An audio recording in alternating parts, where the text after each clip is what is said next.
and we ain't never got to box again. Well. I already been getting these back, but now it's time for you to get your just due.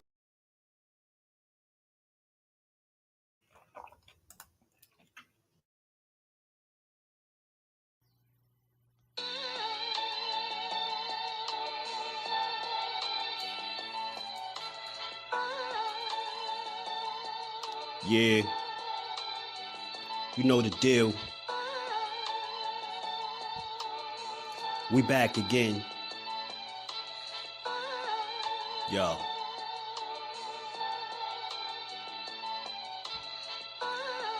A round of applause for Jersey's finest. A lot of content creators not worthy, but they minus.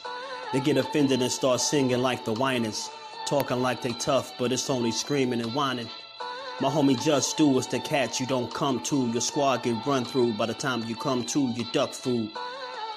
You suckers talk tough on the internet, revealing all your threats. Now we got you trapped in the net. JusDue be on this grind, y'all better hustle up. You deadlifted 90 pounds, we doing muscle ups. There's really no comparison. His voice sound like a derringer. Throwing a towel is just embarrassing. My dog Just very philosophical and psychological, and he mixed it all with good boxing news. These YouTubers feel like Bishop, I guess they got the juice, but it's lonely at the top to Just to feel like child abuse. Be respectful, he don't want to talk wild and loose. If you can't relate, you get dismissed like a mild dispute. These weird cats will tell lies that they hide the truth. Why beyond views? You lose your life when you collide with Dude. It's JusDueBoxing. All you cowards quit jocking. Kirk is official with no other options. Yeah.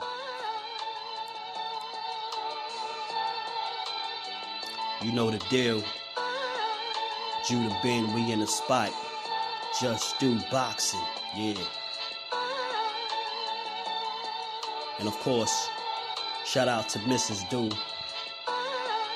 holding the whole family down. Word 'em up, word 'em up.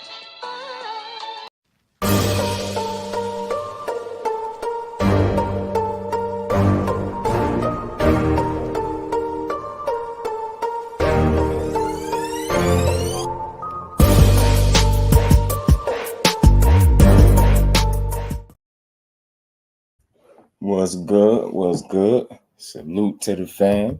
We back on this good Monday. The Get Boxing is just due. And nowadays it's needed more than ever. More than ever.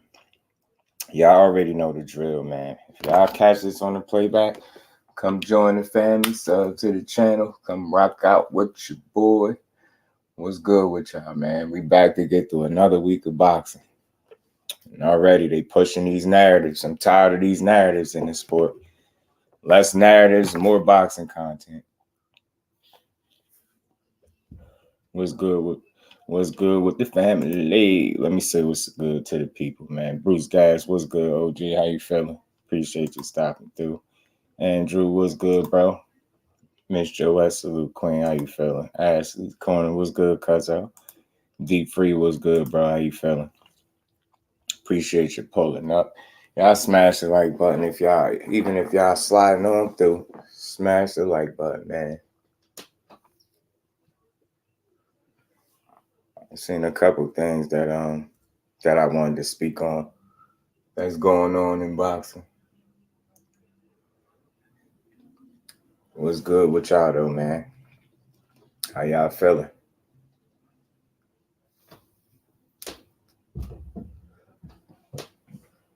And the narratives I'm seeing today, I call them narratives because I don't believe them. I don't believe that they are the truth. One thing I realized with this boxing is everybody process and interpret information differently, right? So I think when you present it with certain information, you process it a certain way and you make a certain opinion or, on that topic. But I don't know, man. Some of these narratives are just getting more and more obvious. Like they pushing them. But Marcus, what's good, family? How you feeling? I see the the Tank Don't Fight Black Fighters thing. I see that's going around heavy right now, and Just like my cousin, I know she's seen it too. I seen it a couple days ago. I just forgot to bring it up. Well, why not bring it up now? I figure I'll bring it up and talk about it now because don't nobody know what's next. You get what I'm saying? I'm hearing Shakur priced himself. I'm hearing Shakur priced himself out of not one, but 2 fights. Shit, he priced himself out of a Tank fight, a Devin Haney fight. Like, I hear Tank don't fight black fighters. Shit. Anthony Joshua say he wants to smash, Wilder head in. It's a lot going on, man. It's a lot going on today. But I'm here to speak on it. Like I said, man, you got some people, a lot of people, for whatever reason, one reason or another, pushing that narrative, man, that Tank don't fight black fighters. He fight only come forward Hispanic. I forget how they say it. Come forward Hispanic guys with flat-footed, no defense. But I find that to be crazy, and why I call that a narrative, and it's a false narrative at that. Andrew said Hector Luis Garcia is black. Yeah, right.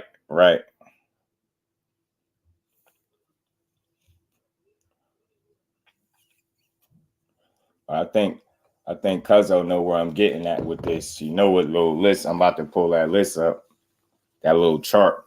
Not a chart, just a little, little graphic that shows just how many, because if you're running through the YouTube streets and you pushing that narrative, and you saying like, yo, he don't fight black fighters and he only fight Hispanic fighters.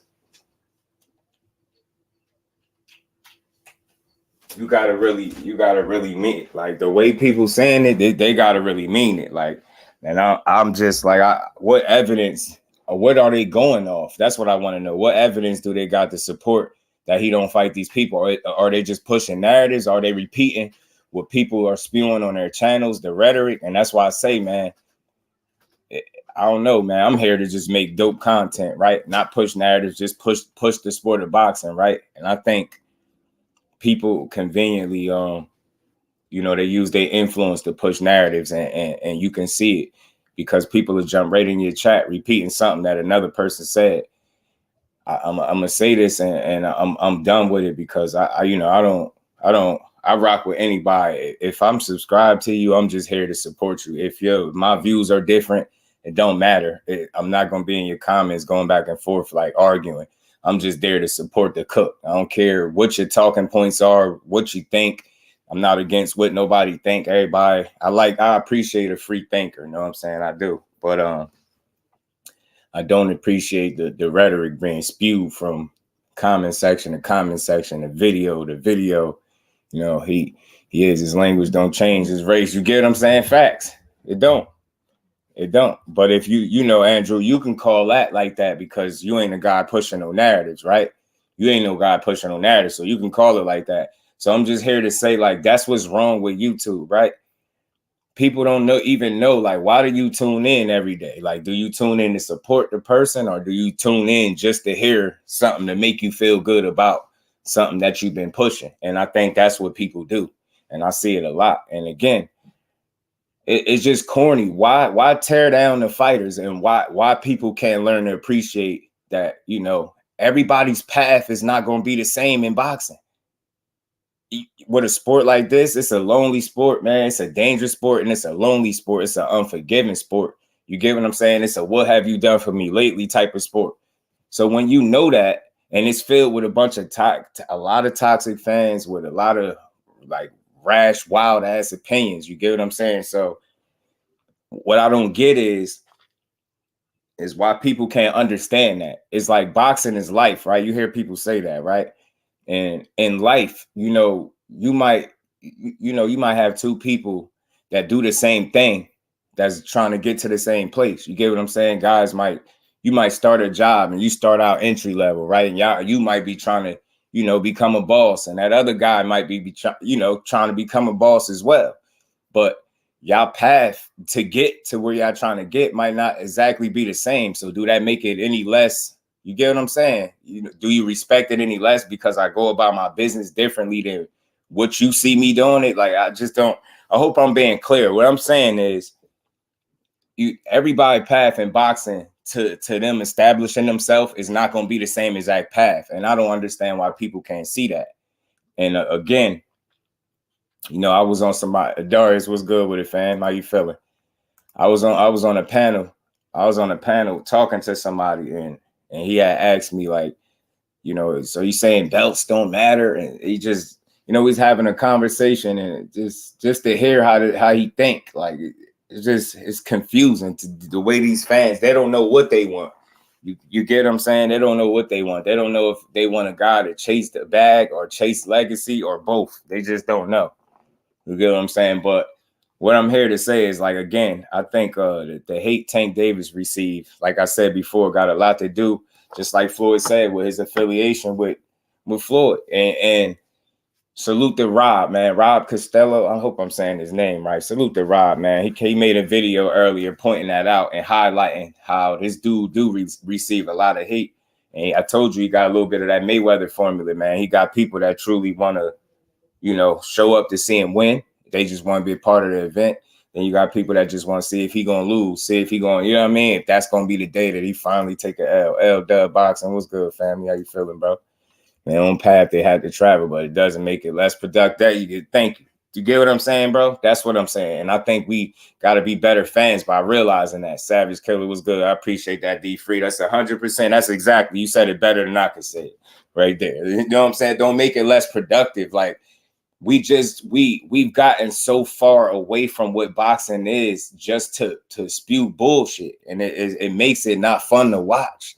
You get what I'm saying? I see this all day long. Like what is it to people who Tank fights? So, like, if you go and speak on who he fight, then you got to be accurate. You can't just be yelling, he's not doing this and he's not doing that. But you can't tell me that nobody else that's doing what you expect him to do. You get what I'm saying? You might have one fight where you could make a case for somebody. But other than that, these dudes is fighting the same type of guys. They all still, to be honest with you, belts or not, when it pertains to Tank Davis, he's established.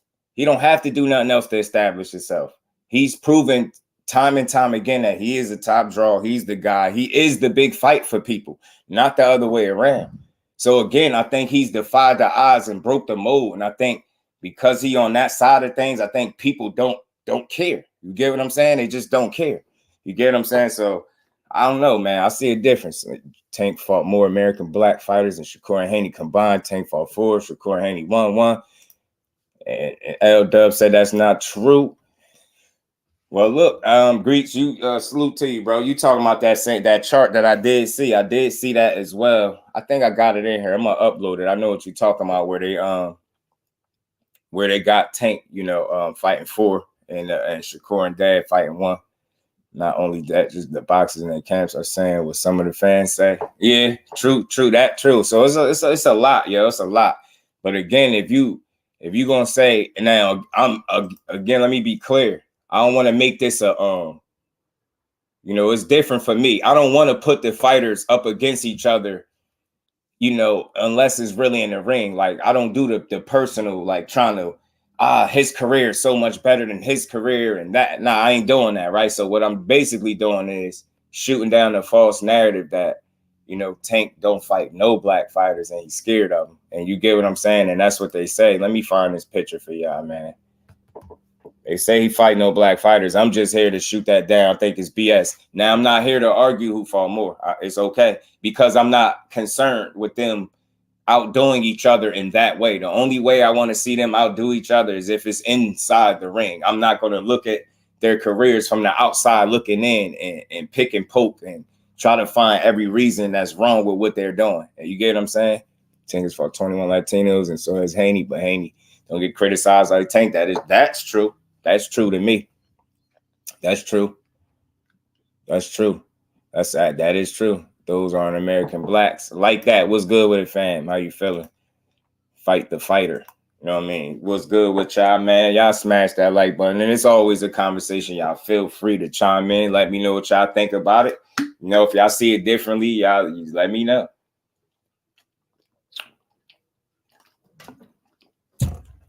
I just think it's another false narrative, personally, that he don't fight black fighters. Then he fought 4 black fighters at the time, beginning his pro career, but either way, he still fought them black fighters. Exactly. Because once you pull up the graphic and it shows you that he fought more black fighters than your favorite fighter. Now you got to stop spewing the rhetoric. And that's only, again, I'm not, Just Do is not here to try to put these dudes up against each other from a personal standpoint. It's just shooting down the BS narrative. Like, all right, if the dude don't fight no fighters, you get what I'm saying? He ain't fighting no black fighters, no American opponents. I'm trying to understand, is graphic lying to us? Like, is this graphic lying? Did Tank fight 4 black American opponents or not? I just want to know. And again, it's not about really comparing them. I know when you look at the chart, it kind of naturally forces you to compare them, but I'm not here to do that. I'm just here to shoot down the narrative that he don't fight none. Because anytime you look at it, 4 is definitely bigger than 1. You get what I'm saying? 4 is greater than 1 any day of the week. So I'm not comparing them in that way. But for the people that said he don't fight them at all, now where are you going to move the goalpost when you look at it and you see that he actually did what you say he didn't do? So what you really mean is there's a couple, maybe 2, maybe 3, possibly 4 black fighters maybe that you want to see him in the ring with. Say that. Say that. Don't just say he don't fight no black fighters. Don't say that. Put it in perspective. Say he's not fighting the black fighters you want him to fight. And you'll have more of an argument there. But to just throw out this broad idea, he don't fight no black American fighters. What are we watching? That's why I say people don't really be watching these dudes' careers, bro. They be watching the bigger fights, man. I'm telling you, they don't be paying attention. Gertz was good with it, Gertz. Appreciate you, cuz Haney fought that FBA. Shakur fought 1. Yup. Biggest fights are blacks versus other races. That's why Tank has been moved in a way. And D-Free. If you're not trying to understand that, people always talking about it's a business, right? But when a guy is showing you what business is, you have a problem with it because you can't understand it. You get what I'm saying? And I say this all the time. Legacy is great for the conversation after your career in terms of who you beat and all that, but it don't feed your family. And if you are a fighter that understands that that's the legacy and belts don't feed your family, and you have found a way to defy the odds without the belts, you get what I'm saying? I don't have a problem with that. But on the same token, if you showing me that you chasing, the belts and accolades and legacy with that, I have no issue with it either. But I'm just not here. I'm just tired of the tearing down of the fighters is weak. Like that's why the sport is looked at the way it's looked at. That's why it's not bigger than what it is, because people rather fill the chats up with bull. And it's just crazy. They'll say this stuff and they'll run with it. And don't nobody question if any of this shit is true or not. Skills, what's good with it, my bro? Tank is uniquely rare position, whereas actually the belts need him. That's true. Roxburgh Riley is from Dallas. Salute to L-Dub, man. Always on point with the info, bro. Always. Sean, my bro, what's good with it, man? Good to see you in the building, man. X, what's good with it, family? How you feeling, bro? Joe, what's good with it? Say that. You could say that. You could say that, right? You can know, and let's put it in perspective, right? Because they talking about he don't fight black American fighters. So just say he's not fighting the black American fighters you want him to fight. And there's a couple of them. But then when you ask that same question, well, are those guys fighting Tank? No? All right, then. So we ain't really no conversation right there. These dudes, what I'm here to say today, Tank is great. He going to keep proving it. Shakur is great. He's going to keep proving it. Devin Haney's great. He's going to keep proving it. They all got to fight each other when at the end of the day. Nobody gets no pass, right? Salute to X, man. Appreciate you, fam. Fighters that don't have a wiki page. I don't care what. Like, listen, I'm going to be very clear, bro, because I know you about to move the goalpost somewhere. If you say that this man does not fight black American fighters and have not fought them, and I show you a graphic where that shoots that BS narrative down, I don't want to hear who are these guys he fought? No. No, you don't get to move the goalposts or relocate the stadium on me. Not today. Nah. The consensus is he hasn't fought any of them. That's what people around here. He don't fight these guys. And then I look up here and I see for number 4 and I see 1 by my guy. I see 1 by Dad. There's no issue with that. But the issue is with the rhetoric that people spew. Now, once you prove or disprove that people don't know what they talk about, now what they're going to say, well, how good are these? Or who are these guys? Nah, you don't get to move the goalpost. You said he don't do it. Now it's who are these? No. He fought more than people's favorite fighter. Just keep it real. It's nothing to argue about. It's not trying to compare them against each other and put them against each other. It's just shooting down the narrative. If you're not a person that's been spewing this narrative, then this probably ain't for you. But I've been hearing it far too much, and it's a little annoying to me because all it does is try to tear down the fighter. So if you're going to criticize a guy for something he hasn't done, and the guy that you root for the heaviest has done twice is less than that, you can't be serious. You can't be serious. So it's like, again, do people really like boxing, or do they just hate these certain fighters and like certain fighters? Is that what it is? You get what I'm saying?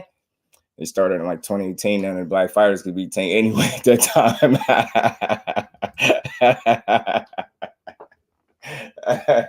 I feel you, cuzzo. I'm just saying, I'm just tired of it. Like people come in my videos that don't have nothing to do with Tank. I could really screenshot these videos and pull up these comments. That people jump in my comments with stuff that have nothing to do with Tank. It's a weird obsession. I'm tired of it. I don't know what y'all obsession is with Tank Davis, but I don't care. I don't care. At the end of the day, unless we're all predicting the future and we're going to say that we know undeniably who he is and who he ain't going to fight, then I can't rule these fights off the table because people want to spew rhetoric because it makes them sleep good at night. I ain't cool with it. You know what I mean? I ain't. Calvin said Shakur try to price him. And then we're going to get to that too. We're going to talk about that too, because I got a thought process on that too. You get what I'm saying? Salute to my bro, man. Salute to my bro, Sean, man. King Judah, what's good with it? Calvin Ford just said Shakur priced himself out. I didn't hear Shakur confirm that yet, but if it's true, that's not good for boxing. And we're going to talk about that too. We're going to talk about that because I'm here to shoot the narratives down. And this is, again, when y'all in here, y'all all can be part of the conversation. If you think differently than me, it's not me versus you. It's just what I feel I see in the sport of boxing and what I'm not running with. Already, they're spewing that Shakur has not only priced himself out of Devin Haney fight, he's priced himself out of a Tank Davis fight. And my question to the people that's saying that is based off what? Based off what? For you to know if somebody priced themselves out, right? Wouldn't you need to know what their price is? What are they asking for that made them price themselves out? Or is it just more rhetoric? Because I heard Calvin Ford. I heard what he said too. I got a certain way I look at that. How could he price himself out if no business has been done on either side to make a fight? How in the hell could you? This has nothing to do with the individual that said it. I don't attack the individual. I attack the talking point, not the individual. It's not about the individual who said it. It's about what was being said. How could you price yourself out of a fight that you never was in negotiations to have in the first place? Can somebody please enlighten me? I'm about to drop the link. I want anybody to come up. Y'all could come up, chop it up with me. It's not an argument. It's always a discussion. Y'all let me know what y'all think, and we going to see. And we going to talk about it. Mike Biggs, boxing, my bro. What's good with it? Kirk Douglas, what's good with it, family? How y'all bros feeling? And put the 4 Black American fighters up there like y'all know them, but y'all don't know. Y'all all know Jamel Herring. See, that is a fact, L-Dub. That is a fact. And he don't count, Dub. I forgot. He don't count, though. He don't count, Dub. He don't count because he was old. He too old. He don't count. he too old. Man, yeah, they gotta make this stuff make sense. That's all. Tank is a top dog. This is why your favorite fighter says it. When they ask you who's the top 10, top 5, you get what I'm saying? Salute to Rob for making a video and pointing it out. Your favorite fighter will tell you Tank Davis is not only in the top 10, but the top 5. So it ain't what Just Do think. I can go to what the fighters that participate in the sport say. So if I'm going to judge Tank Davis, right?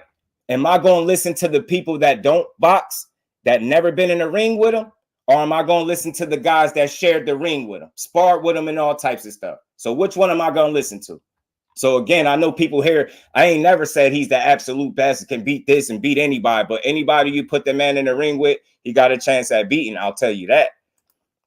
I'll tell you that Shakur has to take whatever Tank gives him. He's in a position. He's not in a. He's in no position to negotiate. Tank is the man in this situation. That's cool, but what negotiations taking place for him to price itself out, though, Greeks? I'm just asking a question. Because for you to get to that point, then somebody had that. Some conversations had to be taking place. Y'all teams had to be working behind it. Something had to happen. You can't just get to, oh, he priced himself out. How? Based off what? I'm not saying he didn't. I'm asking a question for everybody that's pushing that. I want to know how can I get a hold of the information that y'all have that's telling me he's pricing himself out of not one but 2 fights. I didn't even know he was negotiating that. I didn't even know he was negotiating the other fight. Ed, what's good with it, bro?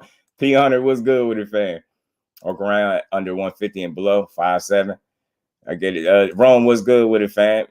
But not discussing. Hey, Rome, you get what I'm saying? How can you price yourself out without nobody knowing what his price was, but they're pushing it? What he asked for? Can somebody, and please, this is a conversation. If you know what he asked for, and if you got a link or something, you could direct me somewhere where I could be put up on game. I just want I want the information. I don't have all the answers, but I ain't seen nowhere where he asked for no money. So how could you price yourself out if you ain't asked for shit? Can't price yourself out if you ain't asked for a number of percentage. That's all I'm saying. Mark Quay, what's good with it, bro? What's good with it, right? You already know I know, Dub. You know I know. You know how they do. You know we know what's up. You know we know. He was nobody when Tank was at 130. People would have called it a cherry pick. Shakur fought Heron when it was a championship, big difference. So Heron couldn't be on Tank resume. Talk to him, Cuzzo. No, I'm saying, look, this is a conversation. This is what this is for. I want to hear what y'all got to say. I want to hear what y'all think about this. You know what I mean? I think Devin Core also fought a couple African dudes. I think so too. I think this post might have been pre Jamel Herring. Hardcore boxing news. That man Jay Hardcore has entered into the building. Yeah. No, you know I had to borrow that. What's good, Jay? How you feeling? Kenny and Calvin say I just throw it out automatically. We just here to talk about it. I'm not here to make nobody look bad. I'm not here to down talk nobody. I just want to have a conversation, right? Y'all, I want to know what y'all think. Could you price yourself out without asking for something? Don't you have to have a certain number in mind if you get what I'm saying? If you priced out, I'm just trying to get clarity. If Heron isn't nobody at 130 days, shut it down, right? Right, I'm about to drop the link. I haven't heard any conversation about that, right? Get what I'm saying, Jay? They said he priced himself out of 2 fights. I got you. Salute to everybody in the building. BVO was good. Roger was good. I got you. I'm about to drop the link right now. I don't see Shakur price himself out, especially in the Tank, because he knows the pay-per-view and more money he's ever made. That's true. And not even when it comes to Tank, even when it comes to Devin, Shakur said it out his mouth. He said, I know I'm not the A side. He said, I ain't asking to get 50-50, but that's what everybody else is saying. He said, he clearly said he know he not the A side. So why would he expect something and he know he not the A side? You get what I'm saying? Big Dog Willie, what's good, my bro? How you feeling? I'm about to drop the link so we can have this good old conversation though. We gonna talk about it. Y'all make sure y'all punching that like button out, man. Sub to the channel. Them boys be talking about Tank shit be sounding like hate. Not because it Kurt. A lot of times it do, bro. A lot of times it do. And I'm not here to put Tank against Shakur or Shakur against Devin or none of that. I just think the narrative that he ain't fought nobody. And again, if you say that he fought 0 of these guys, you don't get to say, once you find out that he did, now, but those guys wasn't nobody. You don't know the name of that. That's not the point. You said he didn't do it. And not only did he do it, he did it more than the other top fighters. So that's all. I'm shooting down the narratives. I'm tired of them. They weak. King Judah, what's good with it, bro? Hey, what's going on, bro? You can hear me? Talk to me. Yeah, I can hear you. Man, look, I just came on. I ain't even trying to stay on, take too much time, bro. I just want to, man, we all good, man. You come and chop it up. That's what we here for. What's yeah, bro, because I'm kind of confused right now, bro. So what I told you in the chat was, I was just saying that I heard that Shakur priced himself out. This is from Calvin Ford. And Blue Blood actually played the recording of Calvin Ford saying this, right? Now, this is my thing. I'm trying to tell you, the way I always come, I come the same way every time, because I heard you make a statement that made a lot of sense. You said, over here, just do you like to give people their credit. You don't like to down the fighters, right? And I respect that, right? But I also let you know that I'm a free thinker. So I'm not. I never had the fact that if I feel like you ducking somebody, I'm gonna say that. I say that. Yeah, I say that on Just Do. I say that on BFTB and every other panel I go on. I'm gonna be me regardless, right? And the reason I point that out because you got a lot of people in the chat that come here with Just Do and they want to act like they look at it just like Just Do, but they out there sitting their own rhetoric somewhere. You know, I'm straight down the middle every day, all day. BN Boxing News, what's good, family? Yeah. So look, to finish off my my thought, bro. It's like my thing is this here. Now, I'm starting to feel like I don't actually believe that Shakur priced himself. I'm gonna tell you why, because I'm the type of person I like to hear both sides. Me too. So when Devin Haney and Shakur had daily thing, no matter who you agree with, whether Devin Haney lowball him or Shakur ducked, one thing about it is both sides agreed that they talked. So they let me know what really happened. But when you got Tank Davis team telling us, Espinoza saying, we contacted Devin and they didn't want to reach out to us. Then you got Bill Haney saying they never contacted me. Right. Now you got Tank Davis and them saying, we tried to talk to Shakur, but he outpriced himself. I ain't heard Shakur say nothing about it yet. Now I'm starting to feel like y'all just capping. Now it seems like damage control. Because before you went to jail, you said you was fighting Devin and Shakur and you had contracts for both of them. Now you saying that you reached out to both of them and both of them have yet to confirm that you talked to them. Right. I get it. So I don't believe why we having this conversation. There's no right or wrong answers. I just want to be clear. Everybody process everything differently. So we just lay it out there and we just have an assessment. It ain't me versus you. It's like, how do you see all of this? I'm a fair dude. I'm taking the stress out of this by not telling you nothing you saying is wrong. Just how do you see it? So I get you. But for me, Snacks B, salute.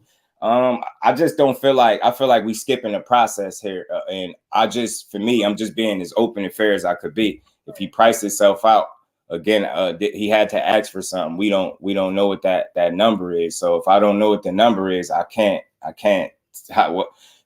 know he mentioned that he said something about, you see how quick Shakur, he turned down to 25% or something like that, and then he kind of segued into like saying he priced him out, something along those lines. But I'm not here to attack what he said. I just want to understand how he got to that point. Like, was it any conversations? Because I didn't know that, that was a fight that was being discussed. And the reason I'm saying that, if you're pricing yourself out, that means that fight was being discussed and you must have said you didn't want it.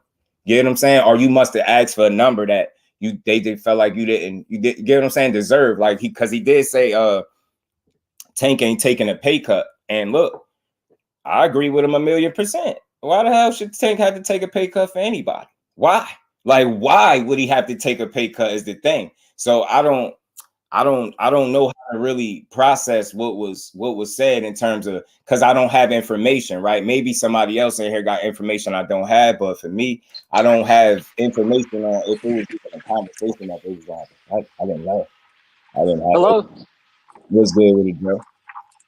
Oh man, all I want to say is like, I really don't believe what Calvin just saying, because that nigga said it was gonna be a contract coming. Then the nigga talking about they flipping coins and shit. Like, I just take whatever he say with a little bit of salt, for real. It don't never come true for what he's saying. Right. They just be out there in the air, and niggas forget about it. Like, niggas finna forget about this shit and not say shit. But listen, this is what I want to know. Whoever he gonna fight. This is what I want to know. I want to know why, if you saying it's just his camp, if it's just his trainers and Calvin Ford that's putting out the rhetoric, and then it's not Tank Davis. I'm trying to figure out why don't Devin Haney get the same kind of the benefit of the doubt? Because whatever Bill Haney say, y'all take that as Devin Haney said it himself. I don't see the same kind of defense. No, I'm just saying I don't see the same kind of defense when Bill say something, but Devin Haney don't agree with it. Because one thing Bill told you, Devin Haney was staying at 135, right? Devin didn't. Devin from day one, Devin said, "I got to see how my body feels." That's the first thing. Ever since Bill Haney said they were staying to the end of the year, the first time they asked Devin about it from day one, and every time they asked him, he said, "I have to see how I feel." Devin Haney has never stamped that he was going to be at 135 to the end of the year. Never. That was Bill Haney. Yeah. I mean, look, I get it. I ain't here to tear these dudes apart for everything they say, but I know for the stuff that is out there, I'm gonna make sure I stay on point with it. That black fighters thing, I get it. Put it in perspective. Say Tank ain't fighting the black fighters you want to see him fight.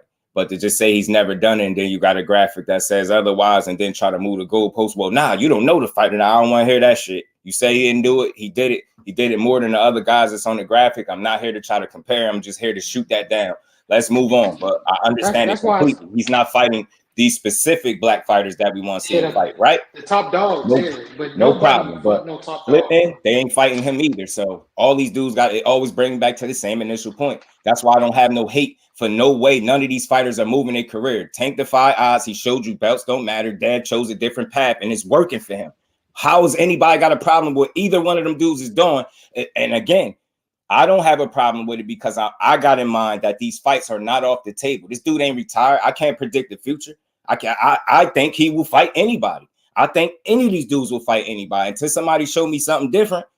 I think they will. When the business of boxing line itself up and these fights present themselves, I think they'll be made. But until then, we just gonna be spewing a bunch of back and forth stuff on people trying to predict the future. I can't predict who none of these dudes gonna fight next. Like again, an issue I have and why this is corny because you see what's going on with Shakur right now. You got people making videos about how he can't get a fight. But that's sad because he going after a guy that just fought Devin Haney, that people will respect if he fought. But instead of saying, look, this dude really don't want to fight, people like, I don't want to hear about nobody ducking him. Look what the hell is going on. Look how many people have said no since he got there. Because in the last month or so, I can name 5 fighters that dug Devin Haney in the last 2 months. If y'all want me to run them down, we'll name all 5 of them. And it's not about Dev. It's about people spewing rhetoric and narratives. Stop doing that. Devin Haney is nice. He don't need rhetoric. He don't need you to come to his aid and push bullshit narratives and try to prop him at a pedestal. He's doing it with making the right fights. Let the career that he's carving out for himself do that. Stop with all the rhetoric and tearing down other fighters. I respect what all these dudes doing. I got a totally different stance than most people. I respect it. One guy, on one end, he's chasing legacy with the money. I have no issue with that. One guy showed me he defied odds. He don't need these belts. A legacy don't feed his family, so he moving a certain way.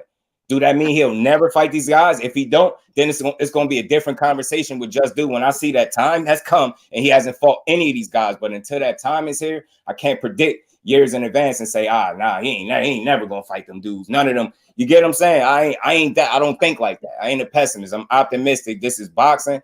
These dudes are trying to some enter in their prime. He's pretty much into his prime. Look, man, it's not too late for these fights to be made. And that's what I'm saying. People act like the case is closed on it. There's no way these fights can be made. And I just don't feel like that.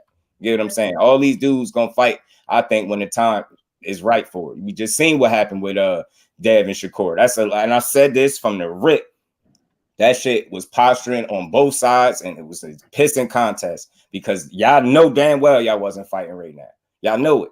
Y'all know it. You know why I know it? Because y'all both pretty much said it. If it was anything y'all ever said that y'all could agree on, was that y'all was gonna see each other down the road. So when I see all of this back and forth stuff go on, it's exactly what I've called it from the beginning. I don't care. You can blame them both. You can put more of the blame on Shakur. I don't even care at this point. Smoke and mirrors. They know goddamn well they're not fighting right now. The business is obviously ain't lined up, which is why the fight ain't gonna be made. And I said this, and look, fast forward to today. This dude can't even get a fight with Loma now. Not only Dev, you can't even get a fight with Loma. So I can't wait to see what's next for these dudes, man. So I just want to ask you a question. So go ahead, talk to me, bro. I'm just saying, so okay, bro. Nobody wants to point the finger, bro. But I don't like to ignore the elephant in the room, bro. I'm not that guy. Like, I do not do that, bro. The elephant in the room, I'm gonna be the first to point it out. I'm gonna be the first one. My thing is, so let's say a couple of weeks go by, they done made this claim that they offer Shakur something and he outpriced himself. Let's say a week or two go by. Do we just do like every time some news come out that's controversial about Tank, do we just sweep it under the rug like it never happened? First you said you reached out to Devin said you didn't. And then you said you reached out to Shakur, he priced himself out. If Shakur come out and said he didn't, do we just sweep it under the rug that Tank just said he reached out to 2 different fighters and they said he didn't? I mean, well, for me, I know some people look at when a trainer speak or somebody within the team speak, that's like the fighter speaking. I know it seems like that, but for me, I don't know. I start focusing on the person that's saying the shit, right? Because what's gonna happen is once something gets said from the camp, Tank Davis or Tank, you know what I mean, and it don't happen, people gonna be looking to point the finger somewhere. And I think for people to be like, Tank said this, for me, I'm a fair person. If he ain't saying it out his mouth, I'm a direct it to exactly who's saying it. I'm gonna say, yo, his trainer is saying some things that ain't panning out. And I think that's fair. Put the onus on the individual that's saying it. Tank ain't the one because we know he quiet. But I'm gonna put it on the person that's saying it and not being truthful about it. You get what I'm saying? That's what's going on. And again, for me, the only I heard what Steven Espinoza said. For me, based on it, since I've been following this dude and the things that he say, I think he got a pretty clean track record for being honest. But again, I think everybody is missing the point. He said a conversation took place. They said what they were going to do, right? This is what he said. I don't know why people are making that seem like it's a duck. He ain't even calling it that. Calvin Ford, they asked him, is Devin Haney ducking? He said no. So for everybody that's on that, just I'm off that. But don't on the same end, don't tell me Tank ducking him either though. I don't want to hear it. I don't want to hear it because I'm gonna say based off what. So that's where my frustration be. It's like, yo, these dudes, Tim, what's good with it, Tim? We all want to see the bro, what's good with it, Gab? And we want to see these fights, but it takes two, man. It takes two to make a fight. And I'm gonna always say that because I'm a fair dude. If you want to call one guy out for not making a fight, I'm gonna say, do the other guy want to fight as well? A fight is not gonna be made because of one guy won it, and we know that. We know that more times than not. Somebody that both guys got to sign on that line and be like, yeah, for it. So I just don't know, man. I know some people feel like they could peek into the future and they feel like, hey, man, this man been moving this way. He gonna keep doing it. I get it, but I'm a little more optimistic than that because I think. But I'm calling just do. What I'm saying is, I'm telling you, bro, I'm calling cap on them talking about Shakur priced himself out because, like I told you, we just had a similar situation with the same fighter, Shakur Stevenson, where one fighter did feel like he was lowball. Not only did he acknowledge that, Devin Haney, I was reached out about Devin Haney. They let us know what they tried to negotiate. They had numbers behind it. He said he wanted to give me 25%. I didn't want it. I'm not talking about whether I agree with him or not. All I know is both fighters agreed. They talked and they gave us a number. All tank team is saying, yeah, Shakur outpriced himself. That's bullshit. What the numbers was good. What was the numbers? And why Shakur not verifying it? Because he verified when Devin Haney reached out to him. Right. And that's I mean, and for me, I hear he priced himself out of 2 fights. And I got the same question for both situations. That's just me being real. I get it that I'm saying, how did he price himself out in the Devin Haney fight? People are saying he asked for 50-50.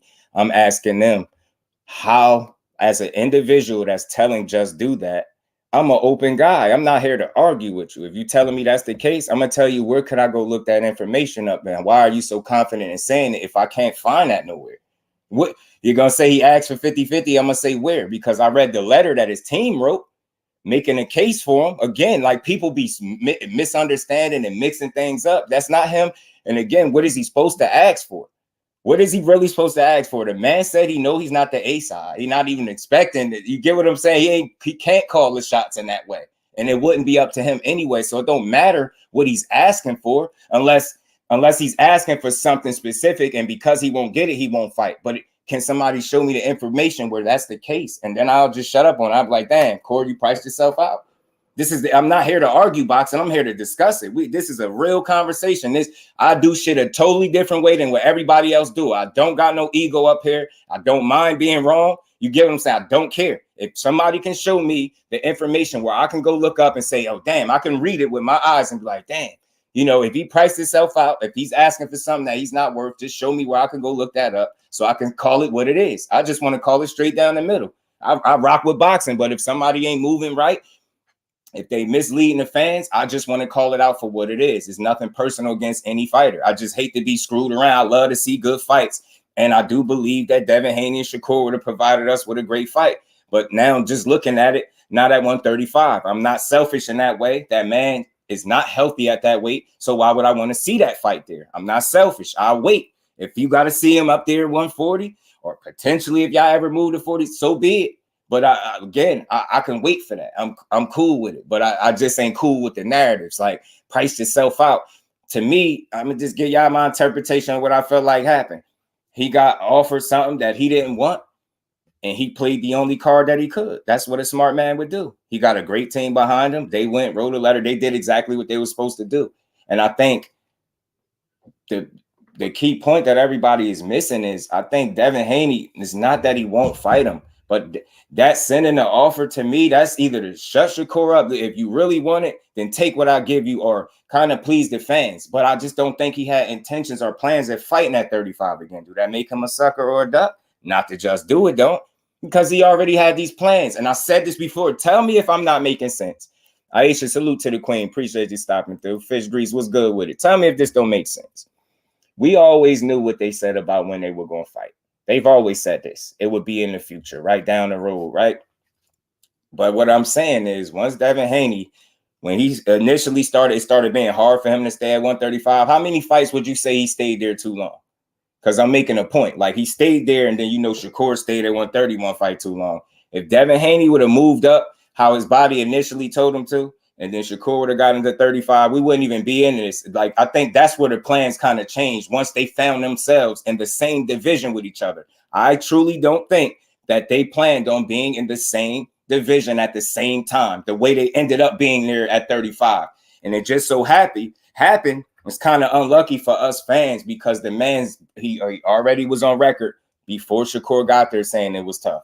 So I'm not going to be a guy going to push a narrative and say, oh, he's running from him. I'm not going to do that to him. That's weak. But I know that he been outgrew the weight class. But I think that's where the plan switched up for them too.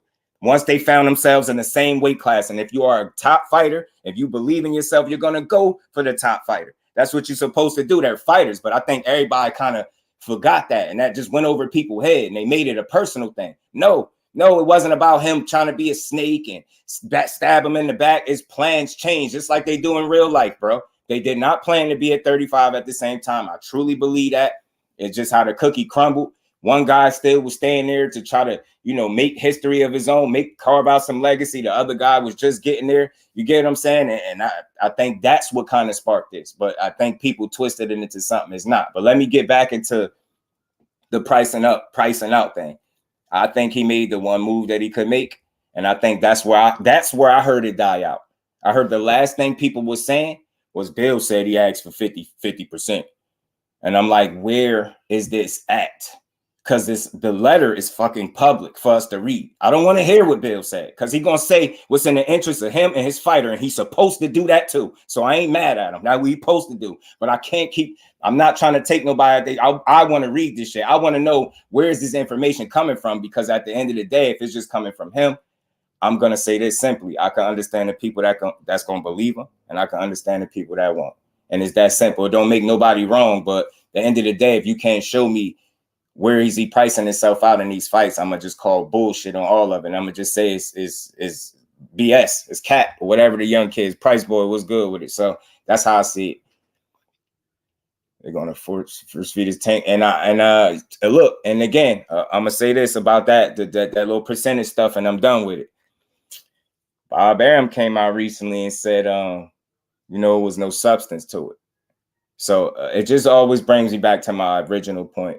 That the business of boxing wasn't in place for them to fight each other. And this is why us, the fans, know about a 75-25 split. The minute we knew about that was the minute we all should have known wasn't no fight ever going to happen.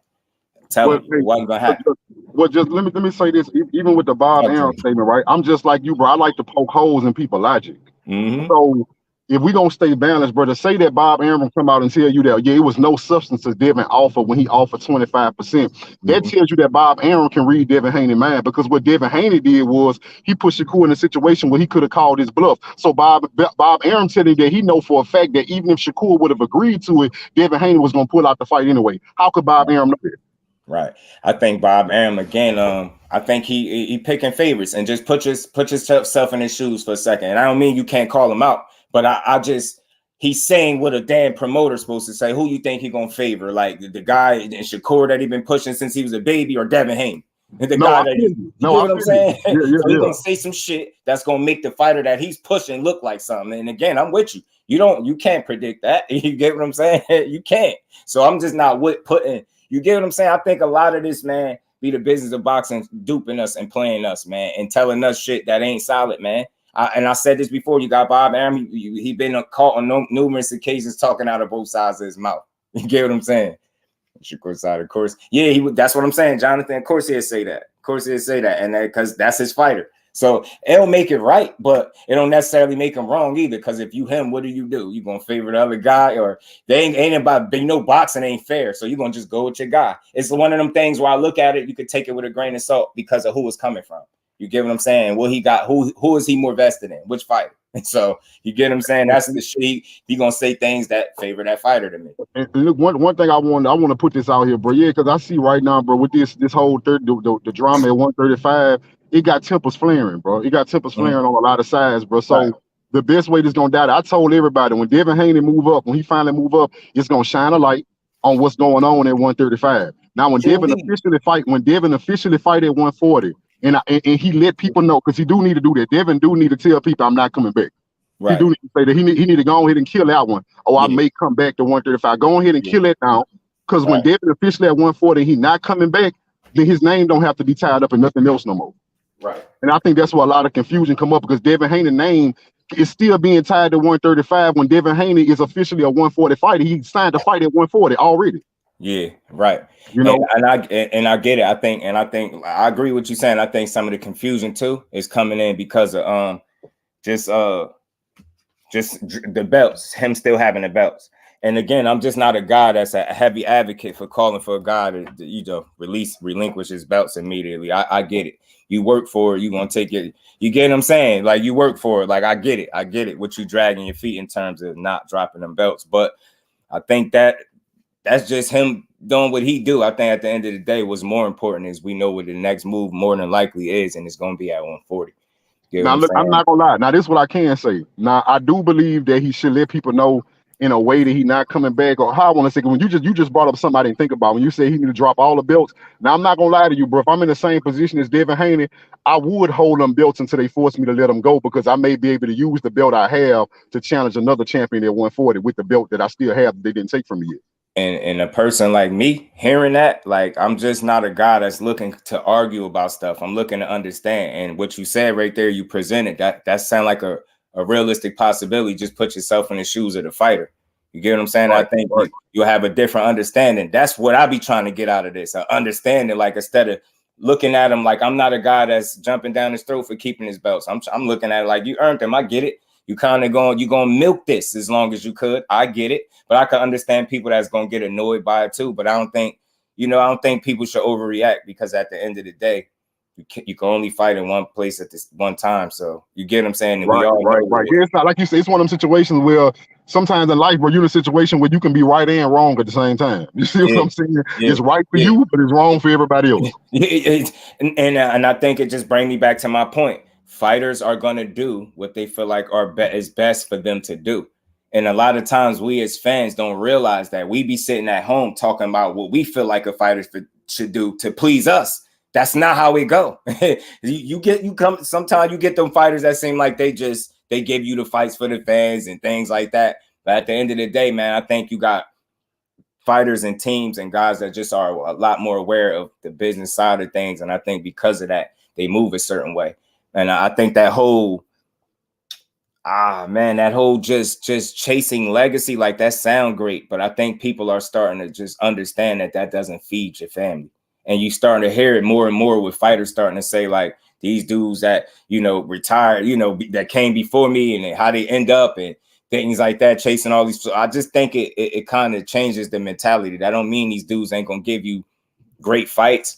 But I think we just need to consider that a lot of times, I think people going to try to make sure that business is lined up too. And I think as fans, we don't be caring about that. We like again, for this situation, you got people at home that don't take punches in the head to the face for a living, telling another grown man what he should do, how much money he should take to get punched in the face. Now, tell me if that is not crazy. That's crazy to me. I don't care who you is. You're telling somebody, imagine somebody coming to you and say, hey, Judah, man, for you to get punched in the face, man, you worth this. Yeah, so take this so we could be entertained. Like, it's crazy. I get it, but it's a little crazy to tell somebody what they worth to get punched in their face for a living. So again, and legacy just don't feed. You get what I'm saying? Don't feed the fighters. And I get it. That don't mean I don't want to see great fights. Don't ever mistake what I'm saying. I just think that's me trying to understand why guys are not just chasing the fights. If the business is not lined up with it, I think we're going to get a lot of static when it comes to some of these fights. You get what I'm saying? I just don't. Well, one thing about you it, do want to be compensated to be getting punched in their face, bro. That's what I think. You get what I'm saying? Right. Lon, what's good with it, fam? Ant, what's up? You made a statement, bro, when you said that earlier you were saying that every fighter path is different, and I agree with that, right?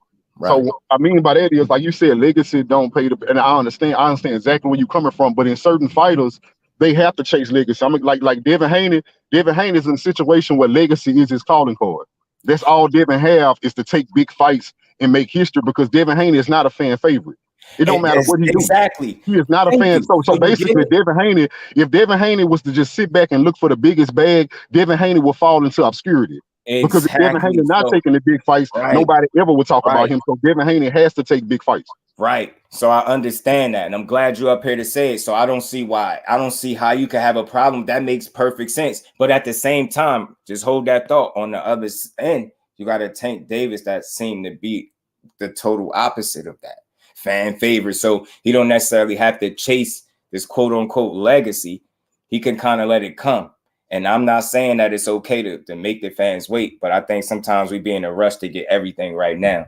And like I said, with a guy that's 28 years old, you can't tell me that these fights is just out. There's no way these fights could happen, because again, you talking about being the absolute best, you're going to have to fight the absolute best. And I feel like as long as your team and you are aware of who the people recognize as the absolute best, I think the possibility of you fighting these dudes is going to always be there, because public appeal is real, and that pressure do something to you.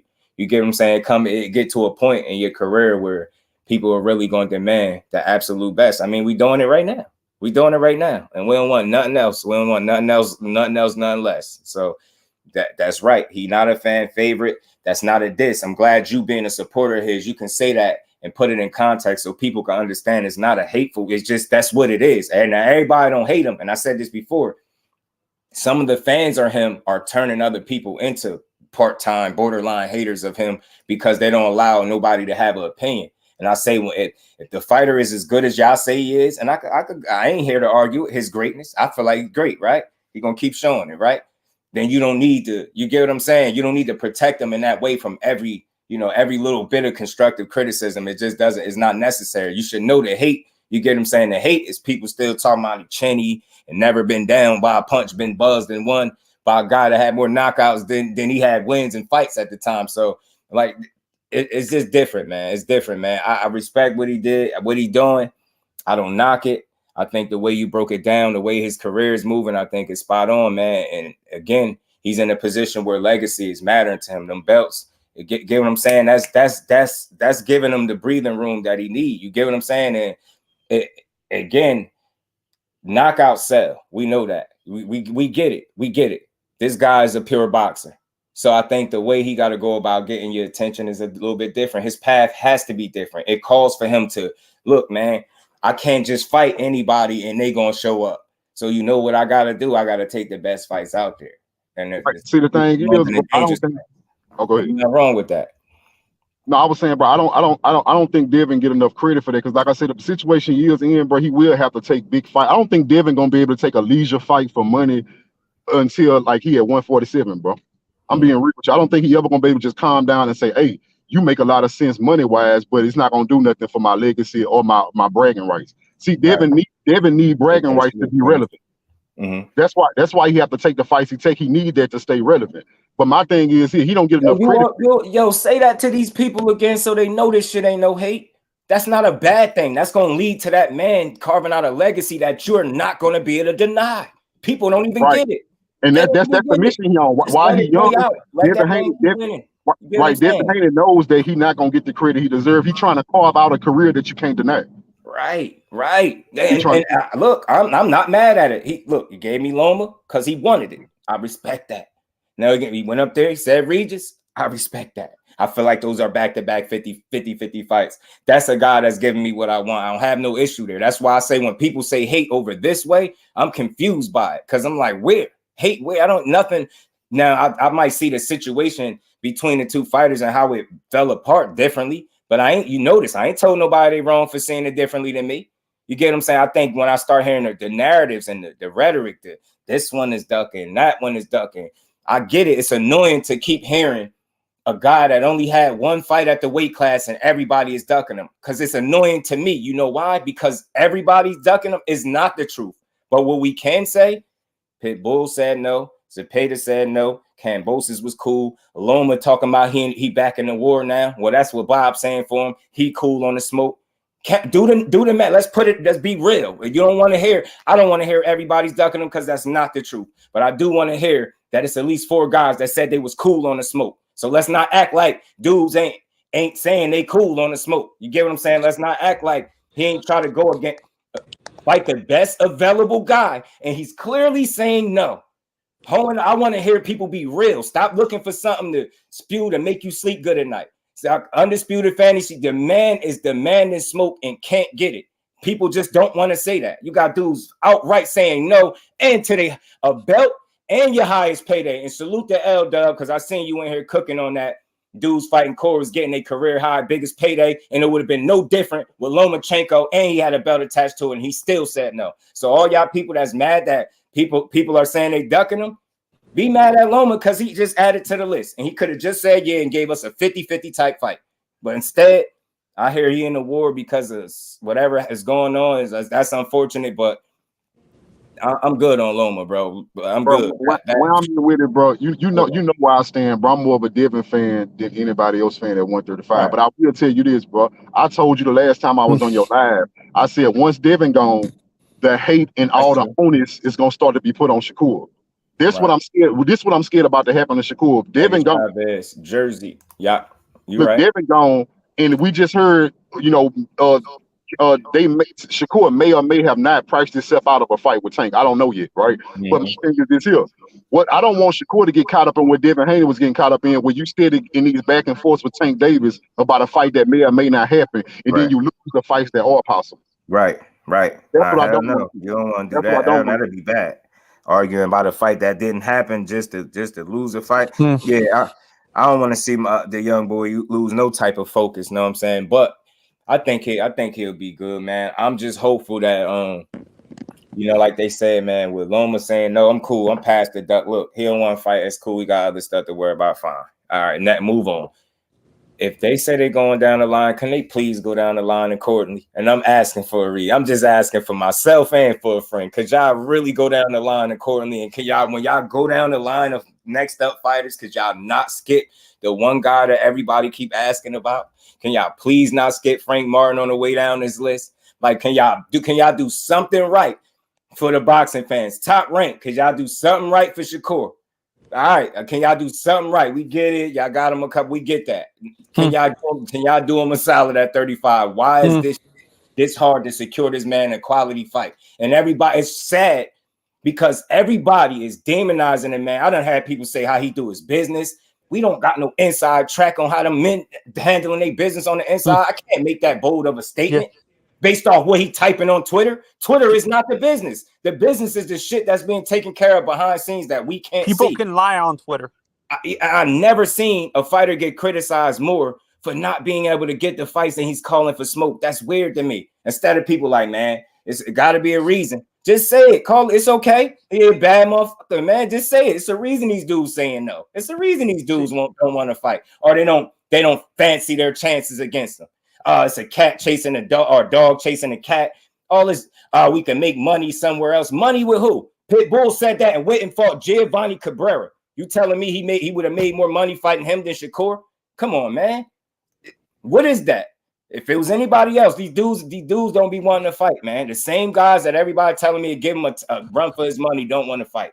And then they just move the goalpost to the next guy.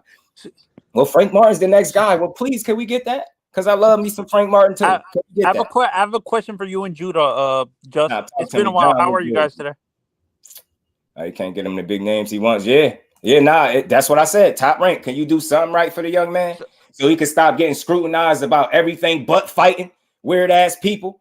He's losing stock because he's typing on Twitter. That's some weird ass shit to say. He ain't gonna lose no stock until you beat his ass in that ring. And until somebody do that, I don't give a damn what he typing on Twitter. He young and he got a lot to learn. That's what I'm drawing that up to. I can see it by some of the things he choose to respond to and how he respond. That's my guy. He young. He got to learn. It's all good. You know what I mean? I ain't worried about that.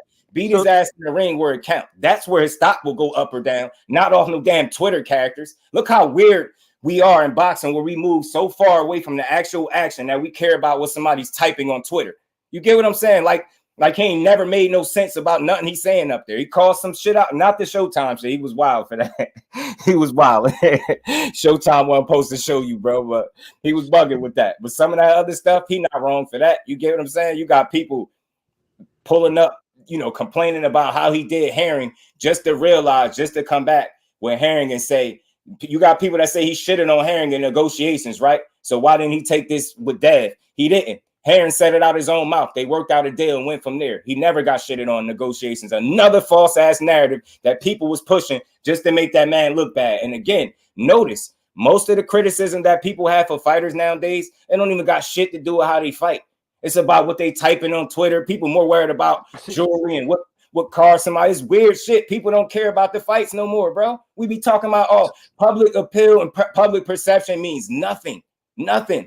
And when a fighter realizes that, they'll stop trying to win that shit on Twitter. It's a losing battle. Somebody, I don't care how much sense you make, I don't care who you beating up, there's always going to be somebody in your comments on Twitter talking crazy. You can't win everybody over, and you shouldn't even waste your time trying to. Just continue to make the best available fights and let the rest take care of the rest, and you good. LDTV was good with it, family. So Justin Judah, I said it in the chat. It's these ignorant ass keyboard warriors that think they can dictate what a fighter, like they think they can dictate what a fighter can do in their own career, and think they can.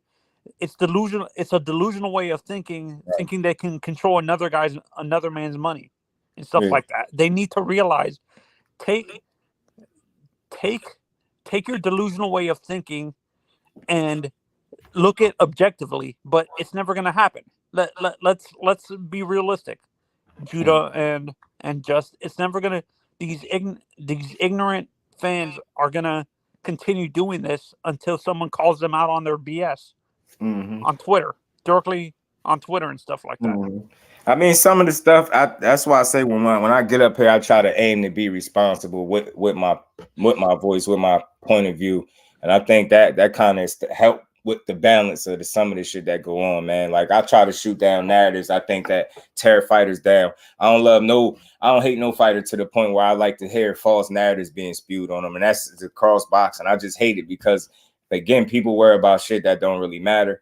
And they tear down the fighters that of substance. Like look at, and I'm gonna use this as just a quick example. Errol Spence should be being bigged up right now for what he went and did, but instead they're tearing him down for it.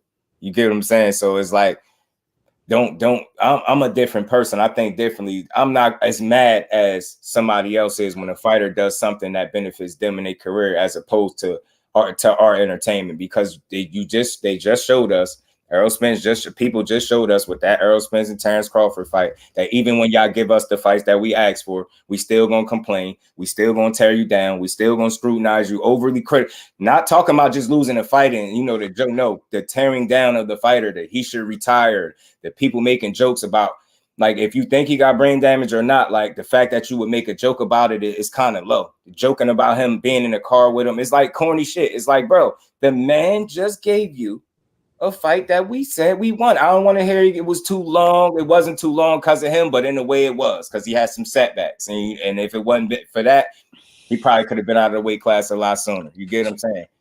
But it is. And just this is what makes me mad too, is this applies to the Shakur thing too. Right. People are now accusing not Shakur but Navarrete for. There was no evidence of them negotiating. Now people are accusing him for ducking Shakur. Like, can you explain that? Like, there was no negotiations for a fight. There was no negotiations, proof of a Can you guys explain now the hatred for Navarrete? I think this what I think, bro. It was crazy too, right? Because from what I heard from both of those guys, you just do what I just told you. I said I like to hear from both guys before I make my opinion. Right. Both, from what I heard from both of them, Shakur said, yeah, Navarrete would be a good fight. He said, I just want to give me a belt at 135 first, then I'd love to fight him. Navarrete said, yeah, man, Shakur would be a good fight down the road. He said, I'm not gonna lie, and I loved his honesty. He said, yeah, I just got to get ready for that style, but I got to talk to my team, and we'll put together a game plan, and I'll fight Shakur. So it sounds like they both said, hey, I'll fight him, not right now. They sound like that was an agreement. Right, and I like that. It shouldn't be no hate for Navarrete. Why? Because he just went out there and fought a guy. Yeah, but I don't understand why people are calling him a duck. Like, there's hardcore Shakur fans that are calling him a duck. He just fought. There's no negotiations. The only thing he's been asked is about Shakur. And I, like King Judah just said, he responded like a fighter is supposed to. I respect everything he had to say about that. And I caught the other end of what Shakur said. It's no way you can't duck somebody with no negotiations taking place and in separate weight classes, bro. The ducks, it's got to go, man. It's garbage for boxing, bro. It's garbage for boxing. Do you know just because a fight don't take place, it's a chance that the business just didn't work itself out and that nobody ducked? And I'm going to say that, and I hate to have to use this fight for perfect example, but I'm going to use Bud Crawford and EJ because I was hearing they never was going to fight. People told me with, some in they texts, know what I'm saying? This ain't never happening. All caps. I'm telling you, man, this dude ain't never gonna fight him. He's ducking him, and he ain't never gonna fight.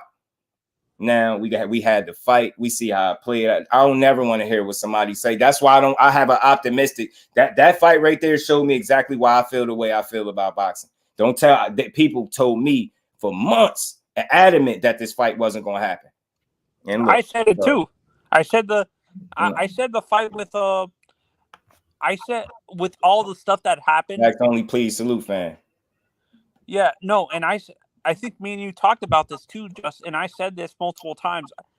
With all the political BS in the backstage with them, I didn't believe this fight was going to happen with Bud and Earl. I never believed it because of all the political BS on Twitter and all them calling each other out for saying that they're not giving enough money to each other. Yeah. One of them believed that he deserved a bigger pay cut and stuff like that. And that's why in the back of my mind, I didn't believe the fight was going to happen with all the political BS in the backstage of the negotiations of this fight and stuff like that. That's why I didn't believe it. I mean, that's why negotiations are best when they're kept behind closed doors, because once the fans get a hold of it and the fan bases and things, they start running rampant. That's when the narrative start getting pushed and spent. And I've said this, and this is my overall feelings on all that when it pertains to the business side of things and why fights be falling out. I know there's some people that are pretty educated in that field and they can go in depth with some of them conversations, but that's not everybody. Everybody can't do that. People take this approach when they're speaking on the business of boxing like they're in the inside with the fighters, like they know exactly what decisions is being made. And I say this all the time. We talk like we got all the answers, knowing damn well we don't. We criticizing how people do business. And the biggest criticism I got for how anybody do business, if you're doing it publicly. If you're trying to do business in an attempt to win over public appeal, you're definitely doing it wrong. Mm-hmm. And again, when I started having hope for the fight, when they had that last little back and forth, I think after Crawford, people said Crawford was reading off the cue cards or whatever the case was like that. After that died down. No, it went quiet, right? It went quiet. Then you started hearing the little rumblings behind the scene, but they never once got back up there and tried to one up each other on social media. So the battle of public appeal was over with. However it played out, whatever you want to say, whoever fought it was, after that last little back and forth they had with each other, trying to one up each other, real business started getting made behind the scenes, and we got to fight. So anytime they go quiet like that is always a good sign, man. But just it's for us to know, future reference, bro. You hear when you feel like you're hearing all the business and every move that's being made. You're not hearing every move. You're just hearing enough to make you be able to make a video off it, because you're not in the inside. We don't know what moves is really being made. So again, man, I like when we don't hear what's going on. So Judah, Justin Pierre, this is an Oscar. Did you guys agree with the announcers during the Navarrete versus Valdez fight saying that this was going to be the next great Mexican rivalry in boxing? like how that fight played out? Do you guys agree with that, or is that just them hyping it up? It could have been that. It could have been that. Ali was good with it, fam. Yeah, facts, Ali. I put the graphic up there, and again, that's not aimed at nobody directly. Like, I love boxing. I just hate false narratives on fighters. I did a couple for Devin Haney, the Cheney narrative, and then even the pillow fist. And I know some people still thought I was crazy about that, but I just said it. The guy ain't hitting at all, then people would just be running in his wheelhouse and getting him the hell up out of there. When Sean Porter fought Paulie Malignaggi, he treated him like a dude that couldn't punch because he just mowed him completely over. And I just haven't seen nobody get into a fight with Devin Haney and approach it like that. So for me personally, because of that reason, I just can't think that it's absolutely no sting at the end of his punches. Is he a puncher? No. But do we have to be? He's been successful 30 times without being a puncher. That's just not who he is. Shakur a puncher? No. He's successful without being a puncher, right? Even though I think he's a little bit stronger at 35, but he still ain't a puncher. You get what I'm saying? So some guys just ain't gonna be punchers, but say pillow fist with like I get it. You can't really. I don't know what you're going off. Like I don't know. I need to see people showing no respect for you when they're in the ring with you, and I haven't seen that. Like, you get what I'm saying? So Paulie was pillow fisted. Like, I ain't no disrespect to him, bro. If y'all didn't see that Paulie Malignaggi and Sean Porter fight, y'all want to get a quick laugh, yo, about somebody just getting trashed? Oh my goodness, bro. He treated him like a rag doll, man. He treated him like he ain't belong in the same sport with him. I'm like, yo, it made no sense, man.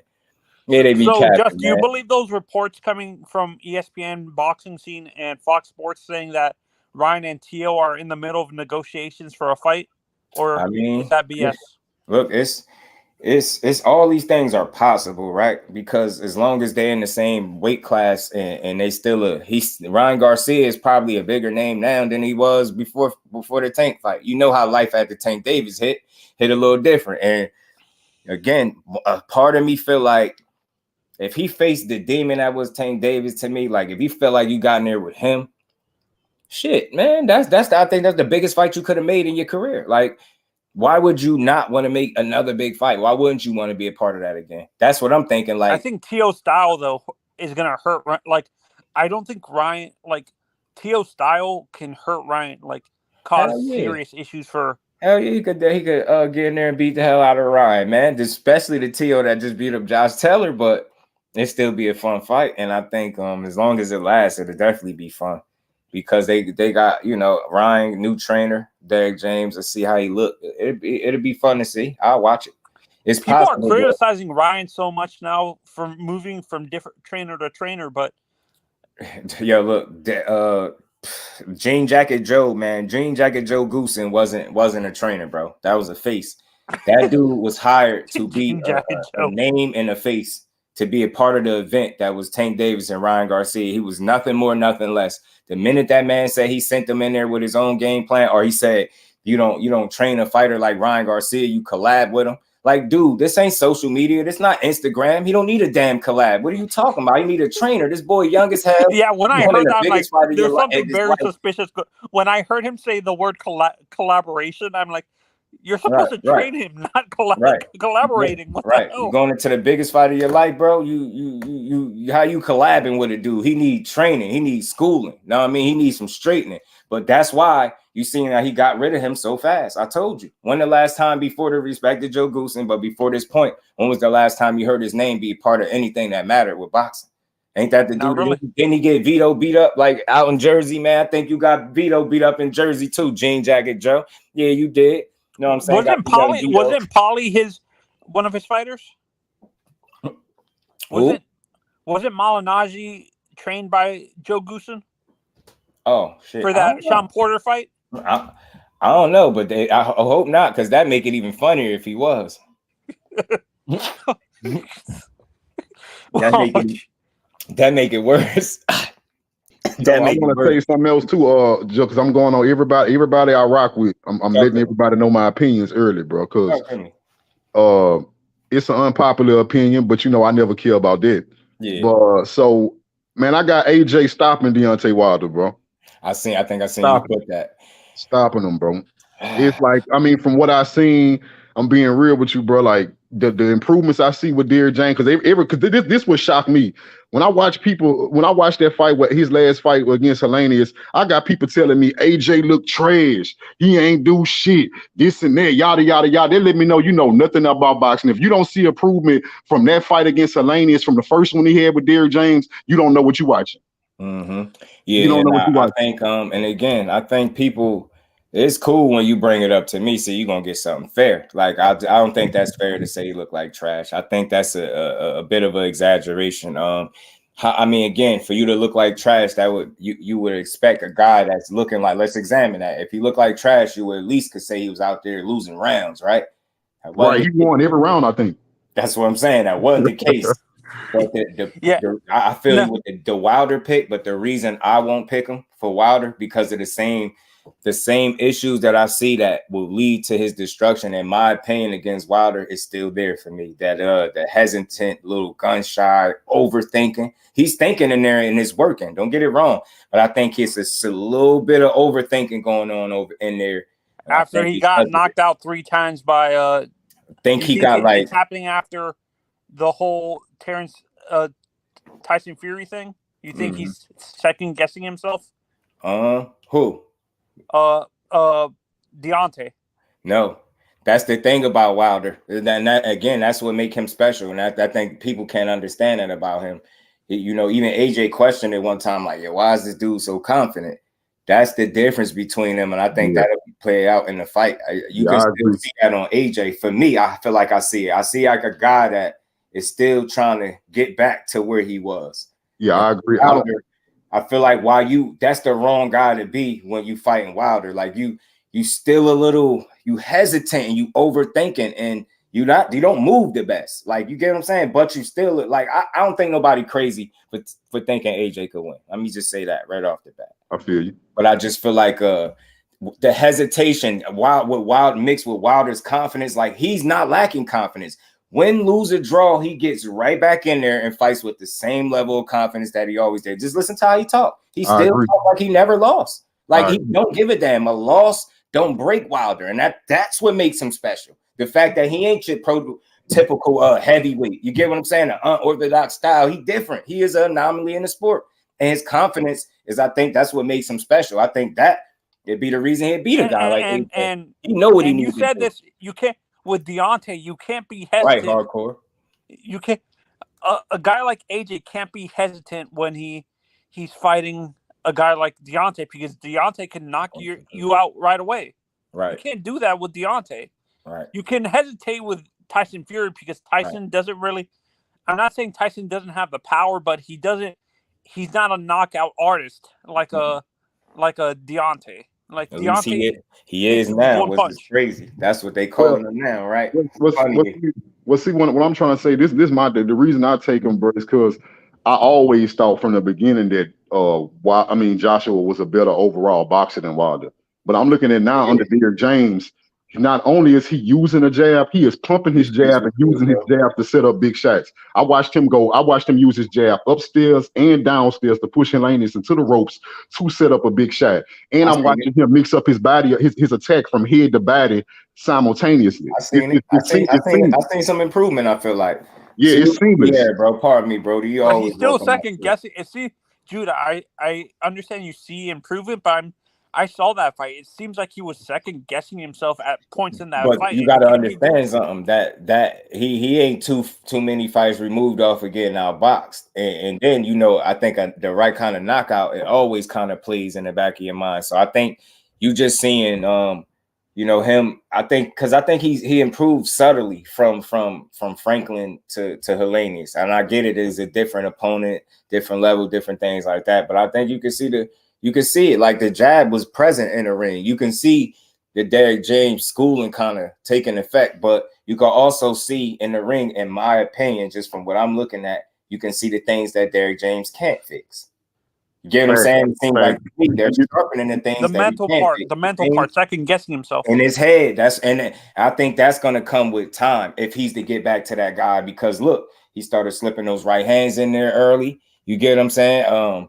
But he had slipped one. It was single. Now that's another thing I see. He's not comfortable letting the hands go more than 1 or 2 punches at a time. Maybe he'll throw the 1 or 2. He ain't gonna throw no more than that. Well, another thing I noticed too, bro. This is why I say, okay, Wilder is trying to make more improvements on his footwork and his defense and his head movement, right? I saw that when he was fighting Helenius. I saw that a bit earlier, but in the end, he reverted back to what he do best. He waiting on one big shot, bro. And what I'm telling you is, I feel like in the fight I'm not saying Joshua. I know for 100% fact that Joshua will win that fight. What I'm trying to tell you is that more often than not, I'm putting my money on Anthony Joshua, because that big shot that Wilder looking for, if it don't come, he not just fighting somebody. Think about him. You fighting a Fury or you fighting some of these other guys. You're not just fighting a guy who can box better than you. You fighting somebody in AJ who can knock you out with one shot too. Right. So that's what you're dealing with. That's what you're dealing with Anthony Joshua. You're dealing with somebody who can knock you out with one shot too. And I'm being real with you, bro. Like, I agree. A fight can play out in any way. Like, it can play out. Wilder can go in there and knock his ass out cold. Right. Or he can go in there, get into a long, drawn-out fight with him with his defense. Think about it. Wilder already don't have defense. Now you start to add fatigue. Your feet get even slower. You more defensively irresponsible. I can see AJ knocking him out. That's why I say, I mean, you dealing with logic. I don't think you're saying nothing that's crazy. I think you just exploring the other side of what could possibly happen. I think a lot of times in this particular fight, logic doesn't apply to the issue. Is people only see the boxing Wilder, logic doesn't apply to Wilder. I refuse to have that approach, though. I'm confident in the pick, but I refuse to have that kind of mentality. Like, it ain't no way in hell AJ could. I'm not that guy. You know what I'm saying? No, I'm but boxing logic though. Boxing logic doesn't apply to AJ can box. He can box. No, AJ can box. He can. Can box. You got a point. You got a point. He got some tools in there. It's not. I don't think it's just the easiest fight in the world for Wilder, but I do think the things that AJ is missing are still trying to get back to. I think that gives Wilder a real advantage. I think, and this is just me. If your favorite fighter is asked, or a guy that you rock with heavy is asked about fighting somebody dangerous, and he is a doctor in the house, my back, and get out the ring, like, bro. But then after they put the camera on you, asked you what you needed to be asked, that's how you responded, and then later on, you say you want to smash his head in, and that's it. It's like I can't take you serious. Like that's why I think the confidence is there. For the first time in his life under Derrick James, AJ actually thinks he can beat Wilder, and I think they're saying a lot. But I think he believes it now. The issue though, I ain't mad at you. I still need to see. I feel like I got a prediction on it though. I got a prediction. And I think this is what I think. So from what I've seen with AJ. Even though I like Wilder in this, Wilder only has a puncher's chance. AJ can actually box and go toe-to-toe, but is he going to get defensively irresponsible? And that's something you cannot afford, not one split second. Because all Wilder needs is one split. He needs that perfect second. That's all he needs. Right. That's all he needs. But is AJ going to force his ass to box? Is he going to? I mean, yeah, can he force him to box? I just know this. I tell you what, for me, in terms of, like, say if this was the next fight, like how they talk in January, I hear that's floating around a little bit. Yeah. I seen you winning the rounds. Like you did pretty well. Like people, all that he looked like ish. I think people going too far. You gotta make it make sense. If I'm winning the round, now I get it. He got the nose busted up pretty good, but I look at that like the heavyweights, his boxing. Guy had some damage, his face looked good. He took a little bit of something, you know what I'm saying? I just know Wilder I don't know, man. He got that kind of style, unpredictable nature with him that he could just end up fighting. Boxing logic doesn't apply to Deontay. Like, he defied logic for real with that right hand because it's like vibranium, bro. It's like melatonin, you know what I mean? All in one, the NyQuil, all that. So it's like, I do feel like Wilder, AJ might have the edge in skill. There's nothing wrong with that, right? It's clearly a gold medalist, but I still feel like, a lot of people say Wilder can't box. I'm never going to say that. He got this far. Never going to say a guy that medal in the Olympics can't box. I just think what I've seen with Wilder, and this is the Wilder that I watched come through the ranks before everybody was on him like that. I seen a dude that was more so willing to box, use his jab and things like that. And I always go back to that first Stavern fight, the first fight where he ain't knocked somebody out. You gonna sit here and tell me he ain't boxed that dude? He outboxed he didn't do what Tyson Fury do because he ain't Tyson Fury. He didn't do what AJ do because he ain't AJ. But you can't tell me Deontay Wilder ain't boxed the hell out of Stavern in that first fight. I think at a point though, I think it's like he fell in love with the power itself. It was a little intoxicating for him. Like he really, like in a sport that produced so many knockouts, his still go viral. You get what I'm saying? It's like intoxicating, man. The dude just, get what I'm saying? Look how he knocked Brazil out. Look how he knocks Stavern out after going the distance with him the first time. That stuff looked crazy. Nobody that big head is supposed to be able to touch that. Didn't he knock down, like in all 3 fights? I thought he knocked down Tyson Fury 3 times in each fight, once in multiple times in each fight. But the reason I brought that up to begin with, because they got this thing going around. I mean, it don't bother me, but I'm one of them people, bro. I am competitive by nature, but you know, a lot of people like to talk shit about me in chats and this and that. I don't know nothing, but nobody can tell you outside of the Errol Spence fight when the last time I got a prediction wrong. So I like to give my hot takes early, so at least the content creator can remember I said it. Like when I was going around for months telling people that Inoue was gonna run through Fulton, I was by myself and everybody called me crazy for months. So I just want to I like to put my hot takes out early. Nah, I'm glad. But see, if they you know what though, bro? That's why I say I'm a different dude. Like I love these conversations and these bills because everybody could be a part of the conversation. The problem with it, what it is once a person has an opinion on something or a fighter in particular, and yours is different than theirs, then they deem your boxing knowledge no good because you disagree on one fighter in one situation. It's weird. See, Justin Judah, you guys changed my opinion on Deontay not being able to box. I don't say he doesn't know how to box now. I say he doesn't consistently show you that he can box. Facts. I think he showed it consistently, but I think what you've seen more recently from a consistent standpoint is him abandoning his boxing and utilizing, just telegraphing the right hand and you know what I mean? You people see those laws. That's where he got that nickname, Bronze Bomber. He doesn't care. Well, I think he fell in love with the power at a point. And that's all facts, Doug. Energy, that's why I say his confidence. That's why I'm saying like the dude, I feel like he definitely feel like he can beat AJ. Like I feel like if the fight was up to him, it'd be made tomorrow type deal. I feel like AJ might still want to work some things out, but we're gonna see. Because he said he want to smash his head in. No evidence was good with that thing. Wilder would make it look easy. AJ. It's possible what he can do to be successful because he don't need a lot. And again, if Andy Ruiz could shake you up, if Helenius could put blood in your nose, look, Wilder, he ain't touch Wilder like that. And I get it. It's different dynamics. And again, that's why I feel like Wilder got an edge because of Didn't AJ struggle with King Kong? You put a guy that's kind of that, in my opinion, that's a somewhat uncertain, that's still getting back to himself against a guy that, regardless of a knockout, win, lose, or draw, embarrassing knockout, you can say what you want, getting knocked all down, he come back and he still fight with that same level of confidence that he's not easily shaken.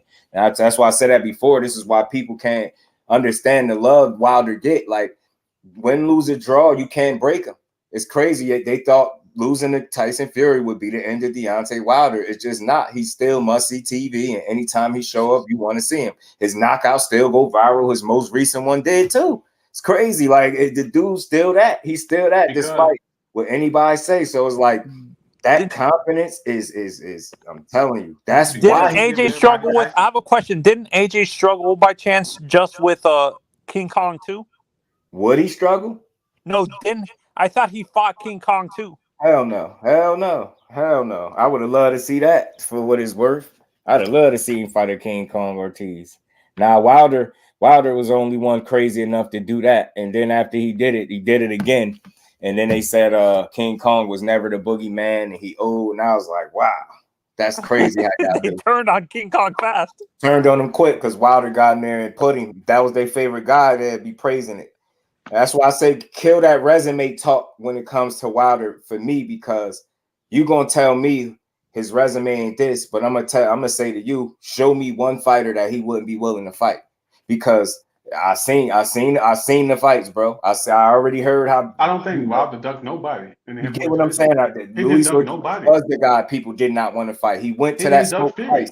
After getting gave him his toughest fight in the first one, he turned around and got his toughest fight again in a rematch. You get what I'm saying? Like the dude, but it's like you said, they expect him to break. Like you said, they expect him to break. You get what I'm saying? Then they said to him, nah, man, that ain't nothing, man. He was old and he wasn't the boogeyman anyway. I bet you won't fight Tyson Fury.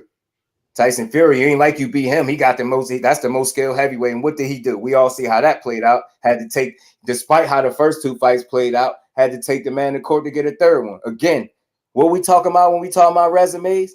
That dude to fight Tyson Fury switched trainers. Tyson Fury switched trainers. He got Sugar Hill. You know what I'm saying? For real. Because he looked average in that first fight. Yeah, he did. He did. Yeah, no, and people, you know what? And I think he lost it, to be honest, the first fight. And people criticize, like they criticize both Tyson and what's his name and Deontay for beating, destroying an old Klitschko and stuff like that. But let's realize, I think that's corny that people try to diminish wins. I'm just not that guy. I don't want to do that. Like, I think it's corny. Old Klitschko. I mean, what was he supposed to be when he fought him? Young? I mean, look how long the man been in the sport before Joshua even came anywhere close. Get what I'm saying? So, I don't get that. I don't get that criticism. Like, no, it's just weird. It's misplaced criticism. But we can sit here and criticize AJ for the chin, like, wow, that hasn't been put on his back. Because I think, but I look at it like this. I don't know. They both been stopped, right? You know what I mean? What's the name? Wilder definitely got his ass, some hands put on him, right? I don't want to make it seem like AJ his chin is so bad, but I just think we've seen him hurt by more guys, or buzzed, should I say, by more guys than naturally Wilder, right? We've seen Wilder. We see who gave Wilder his toughest fights. That's the reason why Andy Ruiz don't want to fight Wilder. Mm-hmm. But I think the thing is, for me, is confidence. It's confidence and energy, like L. Doug was saying. It's confidence, energy, and approach to that fight. I think Wilder is right where he needs to be able to beat this guy. And I think maybe the more time you give AJ with Derrick James, maybe he becomes closer and closer to himself. Because you just can't tell me, like, he set that right hand up beautifully. I understand that the level of opponent wasn't somebody so crazy, but he was gonna fight PED popping Dillian White, so it ain't his fault. Get what I'm saying? It ain't his fault, and it was a quick replacement. But I appreciate the performance for what it was. It's the thing. The goal is, I heard somebody say, like, who did it better? That's not even a real question. And I'm glad it's from what it looked like. He didn't try to go in there and try to outdo Wilder. The only goal should have been to outdo AJ from the fight he had before. That should be the goal, to look better than the last time out, not to try to outdo Wilder. That mentality might get you slept. KO, you say pissed because only people calling for a fight with Tank Davis are fighters we don't want to see him fight. It's true. I mean, what do you think the reasoning is for that? Because I'm hearing, people be all over the place with what they want to say. Because they're already saying Shakur priced itself out. So I know you got an interesting take on that. And I was in here saying it earlier. Could you price yourself out without no number? Like, I don't. You get what I'm saying? Where that come from? Like, where could I go figure this out at? Or am I just gonna have to take somebody at their word? How do you think it don't have to make sense when it come down to Tank Davis? Just do it. It don't have to make sense. It's like whatever narrative they can to make it to ease the pressure off Tank, it's gonna get created no matter whether it makes sense or not. That's why I'm trying to tell you, as a Shakur fan, get prepared, because Devin Haney is at 140. All the hate that Devin Haney got is going to get moved to Shakur, because now Shakur is the biggest threat to Tank Davis' legacy. And his was good, right? I feel you. But how do you think Shakur perform against Tank Davis? Yeah, Navarrete, a real one. Like King Judah said, he know that he got a certain style that he ain't never seen, that he had to prepare for. And you know what? For that reason, that makes Navarrete a better fighter right off the rip to me. Because I feel like when you're able to give a fighter credit for what they are instead of trying to say what they are not, I think you're able to go in the ring or the gym, I say, and prepare for that. You know what I'm saying? And I think he'll give it his best shot. You know what I'm gonna always say, man. I'm gonna feel like skills pay the bills at that level with that matchup. But I will be very clear. That dude throwing them basement uppercuts from hell. Now Shakur better not ever, if they was a fight, you better not ever let him hit him with none of those. But man, you'll be lying if you ain't say that dude don't present some type of danger for a person, man. He got some good power in both hands, throw his punches on some odd angles. He like a little buzzsaw. It's like he empty the clip, recharge it, empty the clip on you. Like he fun to watch. I ain't gonna lie. It was fun to watch him. Fun watching him. So Navarrete specifically, Judah, and just with him specifically, do you think him would it ruin what makes him special if a trainer made him be more technical? Say that again. A guy like Navarrete, we complain that he doesn't have like a great technical ability, but do you think if he became technical, it would take away what makes him special as a fighter? I don't. Let me tell you something. Anybody who ever know me, I always prefer the technical guy over the guy who's not. I understand we have a lot of people who love the heart, the passion, even the wild punches that end in KOs. I'm not one of them dudes. Yeah. I know enough to know about boxing that the guy who has the better technique always have the advantage. Always. I like to go for the smarter guy too. I like to go for the guy that I think the smartest. Despite breaking down all the X's and O's, when I look at a fighter and I think how they get their business done, they work done, and I say, who the smarter guy? He says Shakur ain't got enough fights at 135 to fight Tank. Shakur don't even sell. I say that he says a lose-lose. When you say sell, I don't know what you mean. If you mean pay-per-view, he's never fought on pay-per-view, right? We all know fight on ESPN, free TV. But in terms of selling, now I don't know how you look at it, but I've been to his last 2 fights back to back, and I don't know. Maybe you need to do a little research on if he sold and how well he did in terms of how many tickets he sold. Now, no, I ain't saying he Tank Davis, and I ain't saying no global star, no cash cow. I just said he was never on pay-per-view, but I think that's a false narrative that he don't sell. Like, he do pretty damn well in Jersey, and them they show up and show out. Yo, I told you, just do prepare yourself, bro. Devin Haney is going to officially be a 140 fighter. And let me tell you something, in a month from now, you're going to look like a damn fool to bring up Devin Haney when you're talking about 135. And I'm telling you, all that hate to protect Tank, because I know what Shakur going to do. As soon as Devin gone, Shakur going to try to take over that division.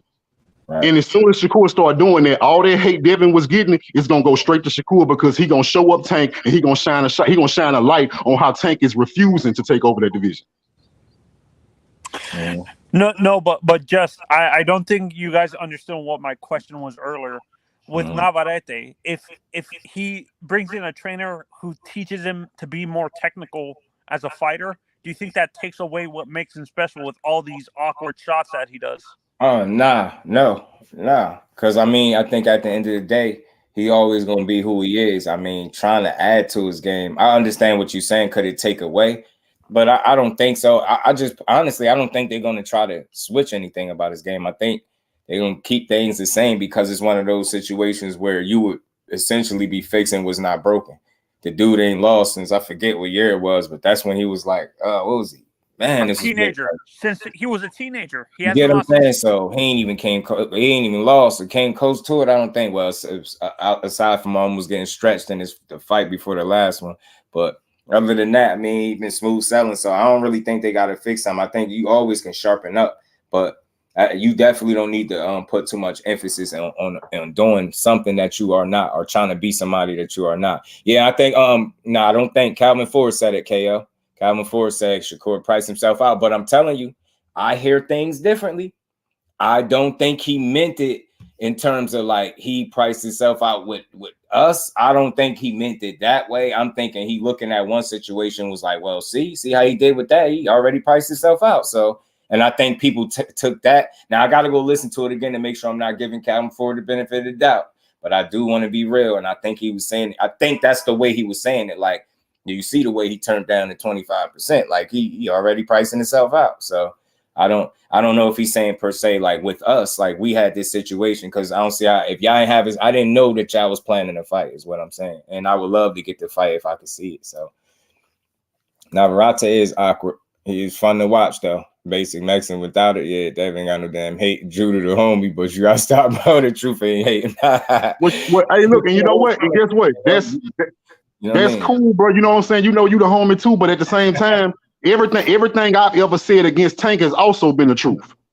So tell me what my heat is, because all I speak on is the truth, also from the other side.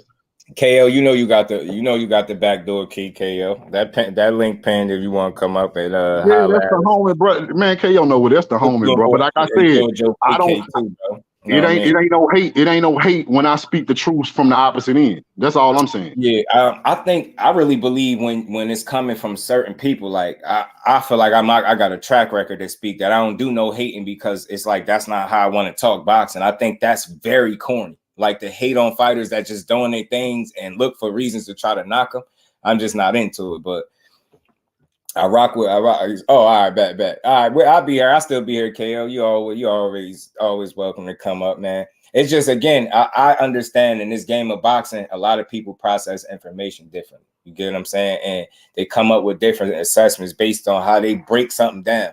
That's why I don't tell nobody they wrong, because if your interpretation of something is different than mine, who am I to tell you you're wrong because you don't see it the way I do? It's like a counterproductive, it's like chasing your tail. So that's why I say come up here and just be part of the conversation. I'm not a right or wrong dude. Like I said, if this dude, they saying I see it going around and the pricing itself out, and people are jumping on that without no substance. Like they don't care about having the actual number. Like I wouldn't even feel comfortable about saying it without having no number to back up what I'm saying. Because then I'm just shooting in the wind. He prices based off what? Can somebody show me where I could go find this out? Cause I just want to know why people so confident. You get what I'm saying? Why y'all so confident in saying that? Price itself out. It's like weird talk to me. And I'm telling you, man, I don't fall for smoke and mirrors. And I tell people all the time, boxing, they tell us a lot of what they want us to hear, bro. And that opposed to what actually happens. They all do it. They all say a lot of shit, bro. And I think it'd be an attempt to please the fans. It's not a matter, not when I'm talking about the top dogs. When it comes to the top dogs, I don't look at them dudes as you get what I'm saying, being scared of each other. That's just me. Like dudes been in the ring with each other. They look to spar each other. Like dudes done been in camp. Like I say, dudes done been in whole camps together. Ain't no damn way they scared of each other. Whole camps. Facts only, please say Shakur will beat Tank way more slicker. Look, I always say this, and that's my guy. That's gonna be their toughest fight. That's gonna be their toughest fights, I think. And me personally, I think they're each other's toughest fight. I could be wrong. Maybe somebody get in there and show me something else, right? Get what I'm saying? So, but naturally, just for me, I feel like they're each other's toughest fight for different reasons, just stylistically. You know what I mean? You get what I'm saying? That I feel like it'd be one of the best fights to make, man. I think, and I'll say it's easy for you. I can pick who I want to pick, right? I can pick who I want to pick, but there's no way you go into that fight feeling like you 100% know who gonna win. Undoubtedly, not me. I can't say that. I can say who I think can win, but that's one of those fights where I'll just make cases for why I feel like both guys could win. But I'm telling you now, I feel like I know a generational talent when I see one. I don't feel like everybody else is that. That's why I'm itching to see him prove it against top opposition, so he really can prove me right. You get what I'm saying? I want to see if you as good as what I think, but I think you are. That's the argument everybody else got. They like, they keep saying he got one fight at 135. Your guy had one fight at 135 too, bro. If he had 4 people saying no when he got up there. That's why I say you're quick to say what he is not, but why y'all not keeping it all the way real? Just tell the whole story, man. These dudes is making it hard to want to get a fight. And instead of people calling what it is, they like, he should have took 25%. Never mind the fact that the young man's career, on the other end, people are telling me his career is done at 35. So why the hell y'all keep talking about he should have took 25% if you know a man is never fighting there again? Stop saying that. It's stupid. You can't have it both ways. He's out of there. He's out of there because he was been supposed to be out of there, bro. You get what I'm saying? Not because he's ducking, because he's been supposed to be out of there. KO, what's good with it? He said, don't duck that like button. Facts, Tim. Yo, I'm chilling, bro. What's good with y'all, man? What's good, bro? Chilling. Man, just it's like this, bro. Like I want to hear the logic. Talk to me. Yeah, my thing with the whole situation with Tank, Devin, Shakur, all of that shit, bro. Like it's like people just when they come to whoever they support, bro, they fail to see the forest from the tree. So for instance, right, one of the main talking points that I've been hearing is Bob Aaron was the one telling Shakur what he worth. He the one that offered Shakur the 25%. He the one that's saying that Shakur ain't shit. and Shakur should just duck motherfucking. Oh, he just ducked Devin Haney with that shit. Well, now Bob Arum lets you know that shit did come from Devin and them, and that he himself don't think that it was a real offer. And now all them talking points and shit, people gonna act like they ain't say that shit. They gonna just talk about something else and the shit go away, or they gonna say that Bob Arum is a liar, and they gonna forget the fact that he been accurate when it come to Devin, bro, for the last 2 years, dog. He told y'all Devin was gonna have to rematch Kambosos. He had to rematch that motherfucker. He told y'all the winner of Kambosos and Devin was gonna fight Lomachenko. Devin fought Lomachenko. When Devin was leading up to the Loma fight, he said the Shakur fight, I would love to make the fight with him and Devin, but it's unrealistic because after this fight, Devin is going to 140 pounds. Right. True. All that shit happened. And then you got my brother in the chat right now, JusDueBoxing. He reported to me and he let me know because he behind the scenes and shit. Hey, bro, Tank Team reached out to Devin to see about making a fight on pay-per-view for later on this year at the end of the year. I report that shit. I tell people that he said. I tell them where I got it from. They go in on JusDub like he ain't accurate. They say I'm a Tank fanboy, like I don't know what the hell I'm talking about and shit. And then 2-3 weeks later, Steven Espinoza, yeah, we reached out to him, but they got other shit going on. Right. We had preliminary talks, but they doing something else and shit. All of this shit, bro. And if I bring any of it up, or if I talk about any of it, I'm hating on Devin, bro. That's the shit that get under my skin, bro. Like I don't understand it. Like Bob Arum literally has been accurate 100% of the time. But let me guess, when it comes to this situation right here, he lying on Devin again. Somebody lying on Devin. So everybody always lying on him, bro. I pointed out, like I said, you wasn't on here, but I pointed that out to Just Do too. We was talking about that. My whole thing is this here. If Devin Haney did have an offer of 25% to Shakur Stevenson, and Bob Arum said it had no substance to it, that would mean then that Bob Arum can read Devin Haney's mind. Because all Shakur had to do was say yes to it. So Bob Arum telling you know for a fact that even if Shakur would have said yes, Devin would have pulled out of that fight and not fought him. How could Bob Arum know that? Here's the thing, because he also knows that Devin wants Teofimo after he fights Regis. They be talking, bro. They be talking, dog. Like y'all act like he just talking out. Like you can say what you want about him, bro, but he just be talking. So he probably pushed Shakur on the table, and all Devin wanted to talk about was going up to 140, bro. That's why they was talking about fucking Arnold Barboza, Teofimo, contacting Regis 4 or 5 days after the fight. And on the whole Shakur Tank thing, because I see Jonathan in the chat on Shakur and Tank, bro. What y'all have to understand is Shakur himself is going at everything, every single thing, bro. He going at everything other than Tank right now. He calling for Loma. He calling for Kambosos. He ain't pressing for a Tank fight right now. Shakur Stevenson's own promoter, bro. Bob Arum said he don't give a damn about Tank. He ain't trying to make a Tank versus Shakur fight. So all this shit about Shakur and Tank, of course, we would love that fight.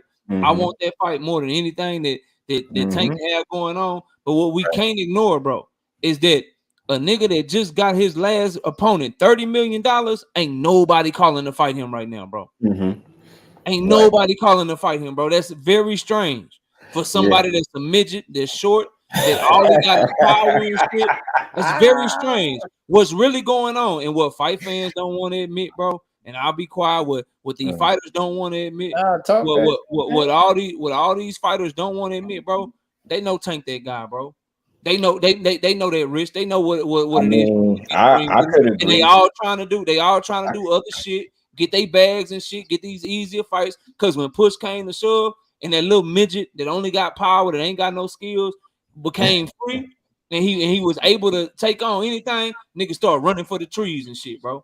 Niggas start doing all kind of other shit. So it's different, bro. Then explain why Tank just won't pick a nigga at this point then. If he got all that power, he the cash cow, why he won't publicly just pick a nigga and make a nigga duck him publicly? Why should he do that, bro? Why wouldn't he? If what you saying is true, why wouldn't he? It is true. Why wouldn't he? Why wouldn't he just pick a nigga at this point? Y'all don't listen to the pressure. He put pressure on your guy. Your guy said, I'm doing something else. His team literally reached out to your guy. Your guy said, I'm doing something else. What more pressure you want? He called your guy about a fight. Your guy said, nah, we good. We're going to do something else. After all that talking, it's not enough for you, though, bro. And that's what I told you about that before, too. All I heard was what somebody said they did. All right, so Like I so just heard, I just heard they said Shakur priced himself out. That's what they said. That's what they said. The same Steven Espinoza that reports on all things Showtime fighters. That gives you updates, tell you what fight they trying to make, tell you who's negotiating with who, all of that shit. He been accurate to the T this whole time. But now when it come to Devin, now we questioning whether or not he lying or not, bro. I can't with y'all, bro. I can't. The nigga gave you, he is giving you no reason to believe that he is lying to you. He has been honest. He tell you what fights they trying to make, who they trying to negotiate with. Bud, Earl, fucking Boots and fucking Bud, fucking Earl and Keith, fucking Tank and Hector, Tank and Ryan. This nigga give you updates and tell you shit all the time, bro, and be accurate in a motherfucker. But when it come to your guy, this is the one time that we gotta question it. We don't know if it's real. We don't know if it's true, bro. Y'all got it, bro. I question anybody for their fighter. Tank is a Showtime fighter. Devin is not.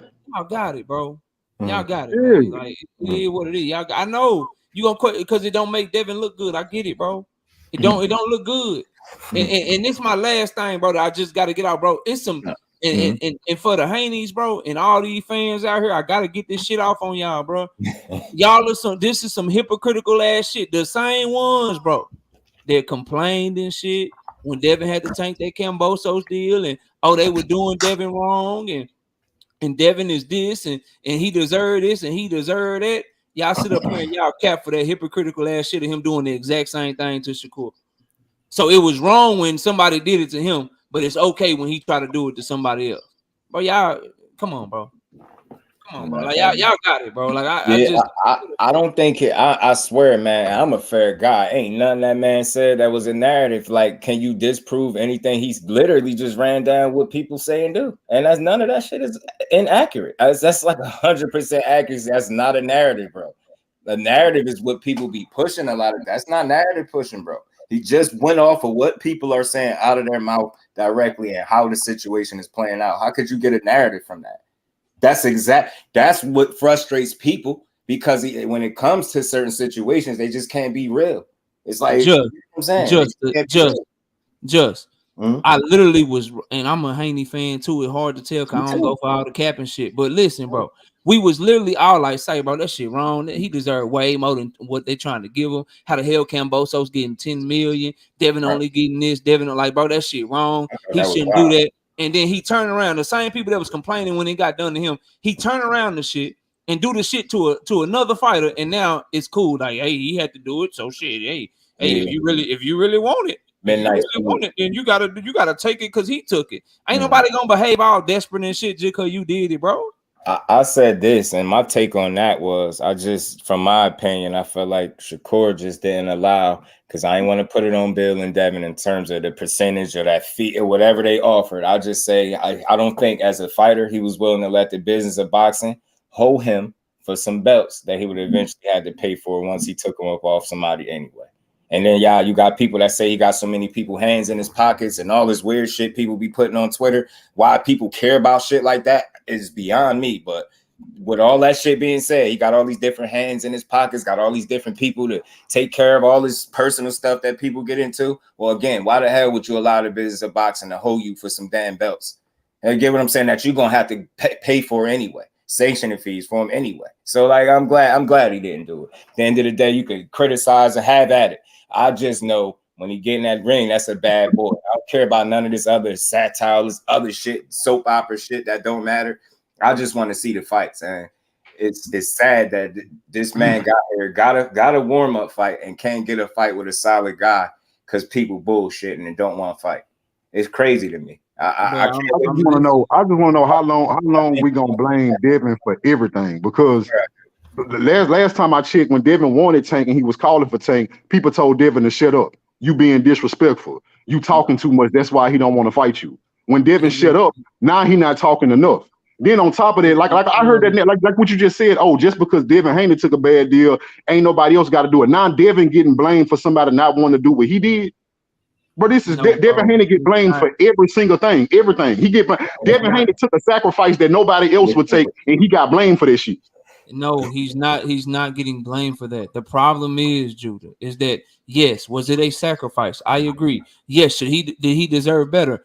I agree. The problem is that expecting someone else to do it because you do it. He's not being blamed for doing it. He's being blamed for doing it, complaining about it, recognizing that it was wrong and that he was being done wrong. His fan base recognizing that he was being done wrong and that it wasn't a good deal, and then turning around and trying to get someone else to do that shit as well. That is the definition. If you look up the definition of hypocrisy, that is the definition of it, bro. That's what I'm saying, bro. That's not hate. That is literally like when somebody does something to you and it's wrong, and we all agree that it's wrong, and you complain about it. Your fan base complain about it. The YouTubers that support you complain. We all agree that say, bro, that's a dirty ass, shady ass deal. Fuck Bob Arum for that shit. That's wrong as hell. We ain't with that shit. We all agree with it. And then you turn around and do the same thing, bro. That is the definition of hypocritical, bro. I thought they did them dirty. Now look, I ain't saying you lying, KO, because you know I ain't never called you a liar, bro. But I don't remember Devin being all complaining and crying about it. Devin looked at it like it was the opportunity of a lifetime because he knew he was going to beat George Kambosos. That's what I remember. I think it was all of us. All of us was more scared for Devin. We was more scared for Devin than Devin was. They had a lot of people, even Mayweather, Jeff Mayweather was saying they thought Devin was going to get robbed. We all thought Devin was going to get robbed. We thought he made the dumbest decision ever. Devin was the only one who knew what he was doing, and he was confident he was going to go in there and bring the belts back.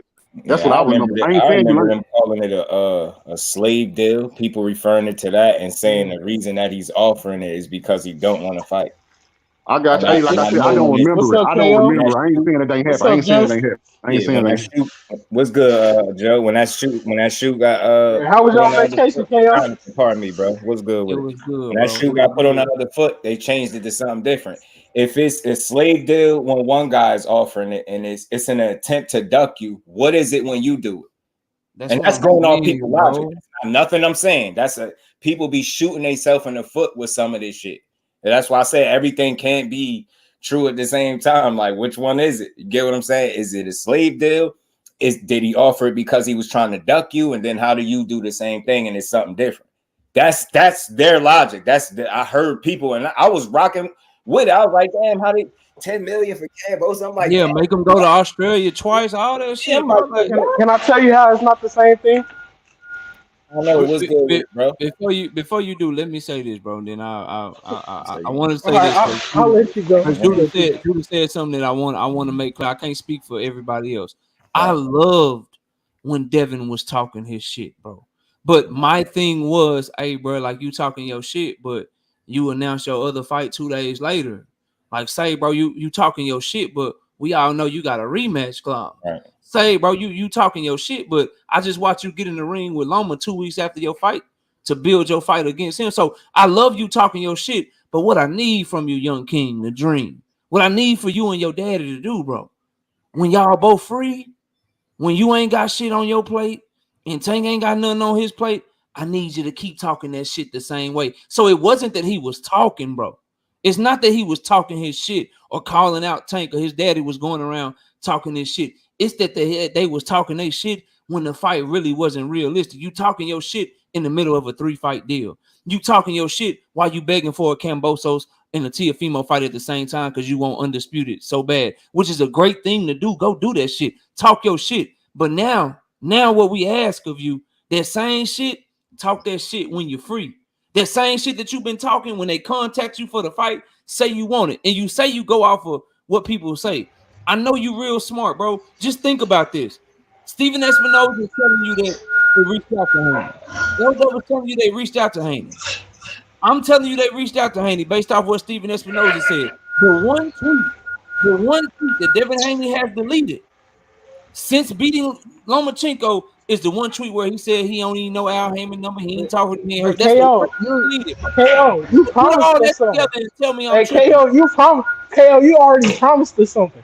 You said you wasn't gonna get on Dev no more if he don't say nothing about Tank. He ain't said shit about that boy. And you still going though. So his daddy just didn't say they're ready for Tank right now. His daddy is doing what the business is supposed to do. Oh, okay. I know. You know what you're supposed to do? Yeah. So Judah told me, Joe, that Devin going to 140. that he a 140 fighter now, no problem. You know what the answer is? Then see, y'all be tripping. What your boy want to do? He want to attach his name to Tank. You know what the answer is when he asks that question? Hey, hear the answer. No. Hear the answer, bro. You ain't finna do that, KO, because he ain't saying that about him. Yeah, you ain't finna do that, KO. You know I'm about to bury that. You already promised me something. You already promised me something. You already promised me something. You can't go back on your promises. They need to shut up. Yes, you did. We was on the panel together. No, they ain't. Bill ain't shut up. Nah, you said you. I specifically said. I said we talking about Devin. Well, KO, let me ask you this. Let me ask you this, KO. Let me ask you this, KO. KO. You trying to pull a fast one? You pulling the fast one. You're not gonna let me get it. You got it. You got it. All right, bet. So here's the thing. Here's the right answer. Which y'all know is the right answer, but you can't do it because you want to keep your blood buzzing. So when asked that question about Tank Davis, here's the proper answer. He ain't gonna say it because Regis ain't got the buzz though. But here's what you say: hey, we just focus on Regis program. We at 140 pounds right now. We ain't worried about no Tank Davis. We at 140. But you know what they do? You know what they do? They gotta say we want him now. They gotta keep that buzz going because see, talking about Regis and Devin, it just ain't. It don't do it for nobody. Talking about Devin and Subriel and Matias, it don't do it for you like that. Man, we already know. Well, KO, let me ask you this, KO. My thing is why we can't keep it balanced all the way through, but why you can sit up there and say that Devin Haney didn't say Tank name, but Bill did, so Devin Haney tied to it. Why every time Calvin Ford opened his mouth about Tank not tied what the fuck he's saying? Why Tank ain't tied to what Calvin Ford saying? KO go on the defense real fast when that happens. No. But you go on the defense real bad. No. What KO does is he tells Calvin Ford, shut up. We don't want to see that fight. That's a bad-ass fight, Tank. Don't you listen to him. You said but you don't hold Tank to it, though. You don't hold Tank to what Calvin Ford says. So why is Devin getting here to what Bill's saying? Because Calvin Ford is not Devin Haney's, is not Tank Davis, president of his GTD company. Bill Haney is literally negotiating deals for Devin. He's literally the president. Okay, and what do promoters do, KO? Y'all do realize what do promoters do, KO? I realize that Devin fights who he want to fight. I realize that if Bill Haney wanted to fight Devin to fight somebody, and Devin Haney wanted to fight somebody else, Devin is gonna fight who he want to fight. I realize that. Mm-hmm. Let's just say the conversation is not of interest if it doesn't involve Devin, huh, KO? No, it's not of interest if it don't involve Tank. You know that. Hey, but I want to say something about the Shakur. Just remember, Joe. I told you every interview moving forward. My bad, Kyle. But every interview moving forward, every time they do a press run, watch Tank name come up. They gonna talk about Tank just as much, if not more, than they talk about Regis. Watch. Yeah, you can't. If somebody bring his name up, how you gonna blame that on him? Because if you passed it, right? Y'all tell me he passed. He going to 140. Hey, we ain't worried about Tank Davis. He never said he was past Tank. He never said he was past Tank. You saying that. You're projecting. You're projecting. He told Steven you're projecting. That's a projection, KO. I don't like projections. Y'all think he done at 35? I do. Yeah, hell yeah. He's not coming back. He's not coming back, and he need to say this. He needs to say that, but he ain't coming back. But they'll still, they'll say he ain't coming back. But if I say what and shit, they should strip him of the belts. They'll tell me nah. Nah, we just talked about that too, CKO. We just talked about all that. Like me and Just Do. This what I was saying. I was saying that of course, as fans, bro, we want him to drop them belts. But I'm trying to tell you, if I'm in the same position, Devin Haney, if I can keep them belts and still challenge people at 140 with them belts I got until they strip me, I'm gonna do that. Mm-hmm. I get that. As a fight fan, we shouldn't want that though. That holds up the division. I'm just saying. KO, I can only hold it to his word. He said out his own mouth. Mm-hmm. So if he said it just depends on how he feels. So if he I got you. Yeah, all his ribs. You know what I'm saying? All his ribs showing through his back in May 2023, but he gonna come back to the division in May 2024. You got it. Yeah, all right. He might. Yeah, he might. He said, "Man, you literally showing that Devin can show you, can tell you." Hey, anything, what? And KO, what Justin Bieber say in 2014, man? He said, "Never say never." Man. I don't know, but you never say never. You literally never say never. You literally showing that he can tell you anything. The man ribs was showing through his back. This man had a hoodie on and sunshades and a scully on in the goddamn desert trying to make weight. In May of 2023. But you believe he gonna come back after fighting at 140? He gonna come back next You spring hear? and next summer You're and make you're hearing 135 me again? wrong. Okay, You're bro. choosing what you want to hear. You're Okay, choosing bro. what you want to hear.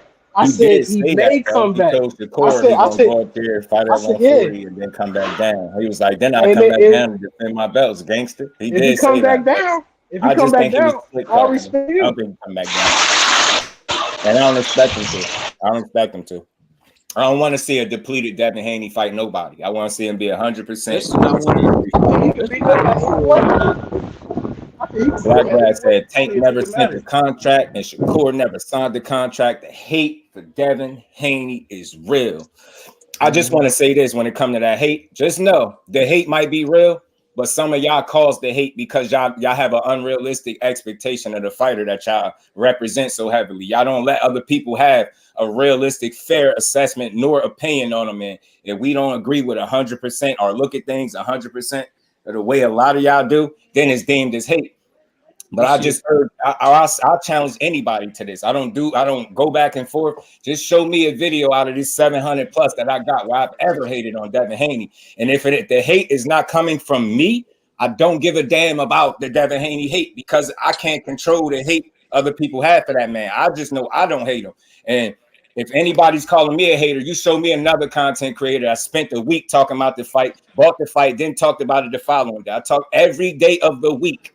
I ain't never hate. It's nothing to hate on. I appreciate what he brings to the sport, but I ain't got to fall for the smoke and mirrors that y'all fall for. And I'm gonna call it what it is. That shit be smoke and mirrors.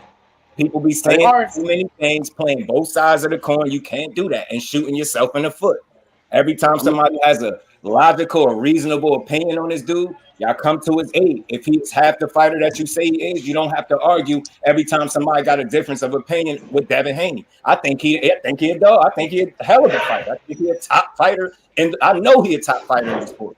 You get what I'm saying? I know that, so I treat him like that. I give him the respect like that, but I'm not going to be fooled. I don't believe everything his father said. That's respect to him. I said this before. That man wear many different hats.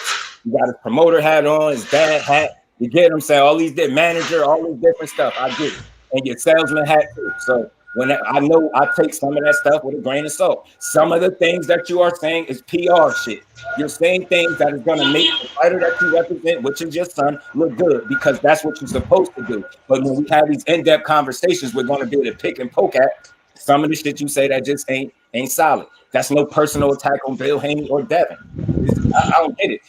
Y'all people that keep saying everybody's hating on him are probably the same people that think Shakur is a coon for saying he think that Lomachenko won the fight 7-5. But those same people don't think Malik Scott is a coon for saying Lomachenko won the fight 8-4. I wonder what y'all don't know. Hate is what y'all doing to Shakur, dragging his name through the mud, making it seem like he quit and sparring. The man doing 20-minute rounds with one of the hardest punches in boxing, but a guy that ain't knocking people out, no disrespect to him. That's the guy he gonna quit against. But everybody making their little videos, running with it, jumping in my chat, talking about he quit this, he quit that.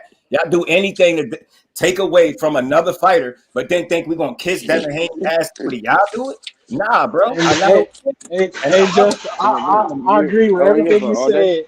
As long as he on paper, buy his fights and support him. I'm gonna keep rocking with him. But I agree with everything you said, except the y'all all last keep point. talking about what Shakur should have did, how much money he should take to get punched in his face. But none of y'all gonna say y'all fighter is not even fighting at 35. So miss me with all that. He should have took that shit. It was a smoke screen, smoke and mirrors. Then you got Bob Arum come out and say it wasn't no real substance, and y'all still want to argue. Get that weak shit out of here. I can't wait for they fight. We can't believe it. We can't believe it, Bob. Rock with Devin Haney. And if you disagree that I rock with him, you show me the video or the statement I made that's considered or deemed hate. I ain't said one thing. Fuck the hate where everybody, I don't got nothing to do with the rest of these people that hate that young man. I like what he doing. I like to see him get his money, beat ass, and do your thing, bro. But I can't wait to see him line it up with a Tank or Shakur. That's gonna always be a fight I want to see. Salute you already know what's gonna happen. You already know what's gonna happen. Just it's gonna be 36 minutes of hell. You already know.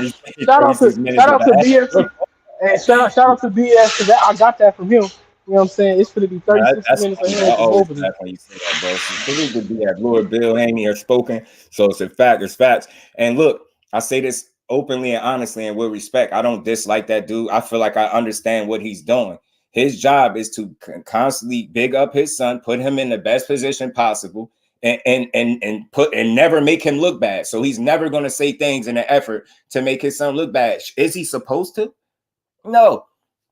I don't hang my hat on everything he say though. Like some shit I know PR when I hear it, and people would be bullshitting and being fake to themselves. And you saying he don't do that. I just watched the interview where he was asked one question. The man took us down. He took us to 3 different corner stores. Like, come on, bro. He asked you one thing. You told us everything else. The man told us Campbell. So he do little shit like that because that's just who he is. You get what I'm saying? You got 4 or 5 different hats on, and I respect him for it because he put his son in one of the best positions that he could be in boxing. If you are hating on that, you are weird. There's nothing to hate on. I appreciate what they doing, bro. When you have an opinion that's different than most of the fans, then they call you a hater or Devin Haney. That's weak. We got to let up off that. You got to know hate when you hearing it. Hate is people going out of their way to tear him down as a fighter when the man is undefeated and, was undisputed. You get what I'm saying? It's nothing to hate on. Omega Red, what's good with it, family? How you feeling, bro? You just got to give credit where it's due. And I keep telling this to people because I know y'all can't believe that it's somebody that's unbiased. I rock with boxing as a whole. If he's doing good, that's good for the sport. That's how I look at it. I don't look at it like, Devin Haney doing, and then compare him to the guy that I rock with. I don't give a damn about none of that. I rock with the dude. I just know you should be able to call a spade, no matter the fighter that it pertains to. Kyle, what's good with it, bro? What's going on, man? Let me get to the Shakur series again, okay. Right? People got to understand something about the 25%, right? If he don't miss weight, he don't got to wait in line for a fight. Because he got the WBO belt, he goes straight up and he can ask for the shot. And there's no Lomachenko fight. The fight is him and Devin Haney, but he lost his belt on the scale. Missed his opportunity. Exactly. So you gotta just take. So it ain't. So you gotta do what you gotta do to get where you gotta go. So you gotta I get that, but I look at it like this. I mean, he did have one ace in his pocket. Go contact the sanctioning bodies, and that's what he did. And then the consensus is that he was asking for 50% because his team wrote a letter that stated a case that he deserved better than 25. And if you read the letter inside of that, it also says it's up to them ultimately to decide what the split will be. And in certain cases, if they want, they can make it a 50-50 split. I think when people seen 50-50 in that letter, they like, look, he's asking for 50-50. I ain't even gonna go. People just need to read, bro. Stop being so quick. Just read the letter. What are they supposed to go in negotiations and ask for? 30%. He wants to start as high as you can, and you let it go from there. That's what I think. But this whole he priced himself out or he asked for 50%. I just need for people to show me where I can go look up that information that everybody is spewing that he asked for 50%. Because that's what they're saying. They saying Bill said it. I'm saying, where could I find this? Because I read the letter. The letters just stated the case that he deserves more than 25. And why? And then they brought up numbers. I sat here and read all of this on live. So I'm like, people just misplace information. And I don't know. I read it. I felt like I understood perfectly what it said. And then after that point, I just think that talks just went to, after that letter, I ain't seen nothing else. I don't know. Did I miss something? After the letter, I ain't seen nothing else. But I'm going to say this, though. They normally have a percentage of what the mandatory challenge is supposed to get. It was good with it. Now all of a sudden, it ain't good enough. So that's the thing about it. That's my point. But they said that 25 was lower than the mandatory split. If that's what you're talking about, they said that one would be 70-30, not 75-25. And I know people like, that's 5%. You damn right. 30 is bigger than 25 any day of the week. So, and I was cool with that. I said if it would have been that, what people are saying, the regular split 70-30, I wouldn't even say nothing. I would have never said nothing. I'd have said, hey man, you got me there. I can't argue that. But when you give somebody less than what you've ever taken in your life, and people are still going to push the lie that you took 22% and you can't find that shit nowhere online, nowhere at all, it's wild to me. You offering people lower percentages than you ever taken in your life. And I say this again, I don't really care to get into it, but I just felt like that fight never was happening. The fact that we knew about percentages told me everything I needed to know, but you can't offer somebody pennies on the dollar and think they're supposed to fight because you did it. You allowed the business of boxing to hold you, and some could say for an opportunity that you wanted. he don't want it in the way you want it. So, and he felt like he brought more to the table than to just be getting anything. So I get it on both ends. Take it, leave no doubt. I get it. I'm worth more. I got a team that's going to work for me. I'm going to go they're going to go contact them people. And again, either I'm going to get the fight and I'm going to be respected, or I'm not going to get the fight and I'm not going to get hold, and we're going to move on. So here we are. We're moving on. Salute the dad, man. And again, people are missing out. Regardless, take it or not, it was a smoke screen. And the reason I'm calling it a smoke screen, because I think his career is done at 135. People is ignoring that. Take it for what? If you can't say that he's never fighting again there, and then you're on the other end, you still telling him to take it. Take it for what? Take it for what? Yeah. Just to please the people. Like, so I never try to make dudes look bad, but I just feel like I know smoke and mirrors when I see it, and I feel like all fighters do it. Ego, they do things to satisfy the fans, and a lot of times when they speak, like him saying I'm staying at 135 or I'm gonna go up to 140 and then come back down, when he says that, the way I process that, I'm like, bro, you're just saying you're trying to please the fans, and you're speaking like a fighter, like you should, but you're also speaking as an individual. And when you go back and make that decision, you're gonna make it with your team. You're speaking right now as an individual, but when y'all go sit down, you done had you a whole fight at 140. Possibly one loss, draw, whatever the case, you ain't going to then say, you know what, I'm going back down to 135. And then ain't nobody going to sit down with you. You get what I'm saying? So I don't fault him for saying things like that if it don't come true, or if he don't stand on it, because I know you're saying something in an effort to satisfy the people. And I get it. You know what I mean? It's a lot. You get what I'm saying? These boxing fans want him to take whatever to prove everyone who he is. I'm always with that kind of, I agree with that 1,000,000%, which 1,000,000%. But at the end of the day, it's always going to be what it is with them. They wasn't going to fight right now because they've always told us that. And and the next thing up is Frank Martin. I love that fight, man. Because I'm off the Haney. Salute the Haney got Regis. So I'm off. I'm definitely off that. I'm so off that. I've been off that. Salute to them boys, man. But he about to go do his thing with Regis. That's another 50-50 fight. To my count, that's back-to-back 50-50 fights. How could you not respect that? There's nothing to hate on right there. You get what I'm saying? Not from this side, not from over here. So I don't know about no weird ass person looking at these dudes that hate. I like to see people do their thing. I like to see people be successful and stand on business in the sport of boxing. You know what I'm saying? He's one of the top guys for a reason. And I think he's going to keep trying to prove it.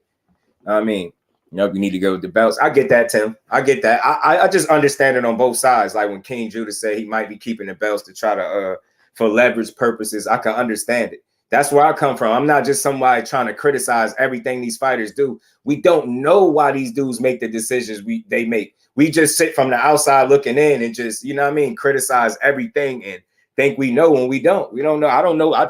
Truthfully, I don't know why he ain't just say, you know what, hey, y'all take these belts. You get what I'm saying? I don't know. But if somebody suggests that maybe it could potentially be for leverage, I don't think that's not wrong with that. That ain't crazy. He said, Gary, take stop small Gary and 4. He keep talking about a Tank fight, bro. He won't stop. Somebody tell Gary he gotta go to 135 if he want any shot at Tank, or if he want anybody to take him serious about Tank. He just gotta go to 135, bro. Or it's gonna always seem like clout chase. I'm telling you, and I like Gary. I always rock with him, but if there's no way you can convince me as an individual, a supporter of the sport, that you truly want to fight with somebody and you sitting comfortably 2 weight classes lower than them, that it just don't make no sense. And you keep saying, yeah, I want a Tank fight. Yeah, I want a Tank fight. Yeah, what you gonna do to get it though? You know what I'm saying? What you gonna do it? What you gonna do to get it? No, he at 130 now. I think he might go up to 135 just for that fight. Cool. That's good. I like Gary. I just want to see it. You know what I mean? I want to see him back in the ring. I want to see him prove his worth. Some people don't think he's as good as what others is. I think he's a damn good fighter, but the fight I want to see is Matisse versus Gary Russell. Matisse? Yeah, I want to see him versus Gary Russell. That's a good one. He just was talking crazy about who he's talking about, Devin Haney, the recent one. See? And people probably won't jump all over that, but he damn sure say he talked about his style, so he got a chicken style. I'm tired of these come forward fighters thinking people gonna stand there and get concussed for him though, bro. Like I'm never agreeing like because somebody can move well in the ring that they're a chicken, bro. Nah, you just think somebody's supposed to stand in front of you and become concussed. Like got to be a grave mistake to stand right in front of Matias, man. L-Dub said, Kyle, tell us about what's next for Albert Bell. Hey, this went crazy. I ain't got nothing yet. I've been talking to him, though. He want that Navarrete fight done. Trying to make a decision for Tank. So why does his opinion matter so much then? That's true. I just guess because he's a representative of Tank. Like, for instance, right, I got in the title Pitbull next, and I don't even know. We've been cooking. I don't even know if I even spoke on why I got that there. I only said that because I heard about him saying something about Shakur pricing himself out. But I got to listen to that again. I don't think he meant as pertaining to him and like Tank situation. I think he was talking about another situation and how he looked at that. You see how he ain't take the 25. I heard him say something like that. And then toward the end of that clip, or it was another one. I know he said Pitbull, like in the clip went on. He said Pitbull, like as if he wanted Pitbull next. And I was like, huh? And I'm just like, yo, I don't think nobody want that fight. Like, I don't think nobody want that. So that's what it is. And what's good with it? Frank Martin ain't fight score every time. PVC cross the street, they get destroyed. They ain't ready for that conversation. And I'm telling you, I feel like Dub. They doing Shakur just like they was doing, but I'm seeing it now. I'm not trying to be funny. I heard him say that, and ever since he said that, I can't stop thinking about it. I see the way they do him. People say he do bad business. They said Bud did bad business. They call Shakur Duck. They call Bud a duck. Say he was never gonna fight Earl. They saying Shakur never gonna fight Dever Tank. And then they fought 20 nobodies. Bud was 39-0 and fought nobody. They doing the same exact thing. I just don't think I'm crazy when I'm looking at his talent. I just want to see him in there with somebody that can show it. You get what I'm saying? I get everybody that's like, nah, he got to show it. Yoshino ain't going to cut it. I get it. That's why I wanted to see Loma, but we ain't going to get that. And I say Frank Martin because everybody yelling that dude name, but I keep saying, and I ain't impressed yet by nobody the fact that nobody can name 4 or 5 of his fights. And they so adamant that it beat somebody. I can't understand it. I don't know why people get on, like, bro, let's be honest. Like, Shakur's resume is way better than Bud's resume with Top Rank. Bole, what's good, bro? Way better. Antoine and Sandro Martin. I feel you.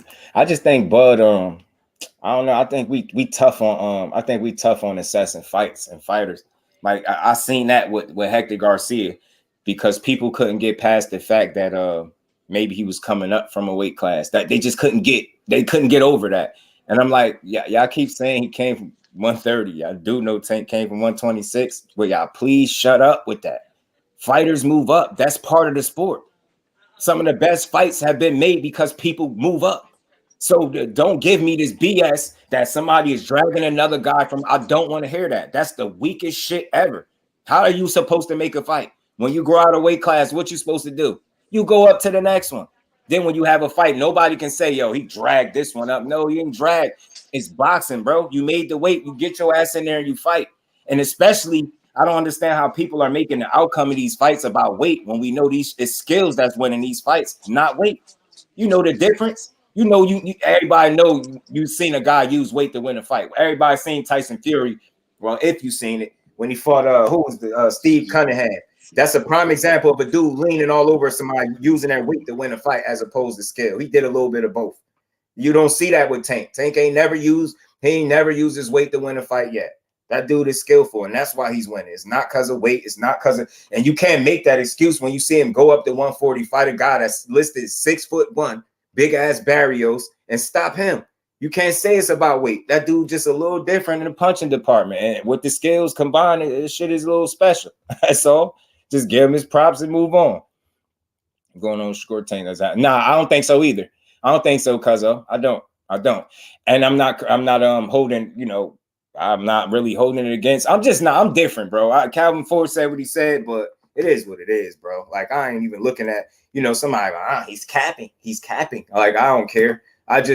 I feel like if he says somebody priced themselves out, that means they would have to have asked for something to be priced out, right? You can't just get to that point without asking for something, right?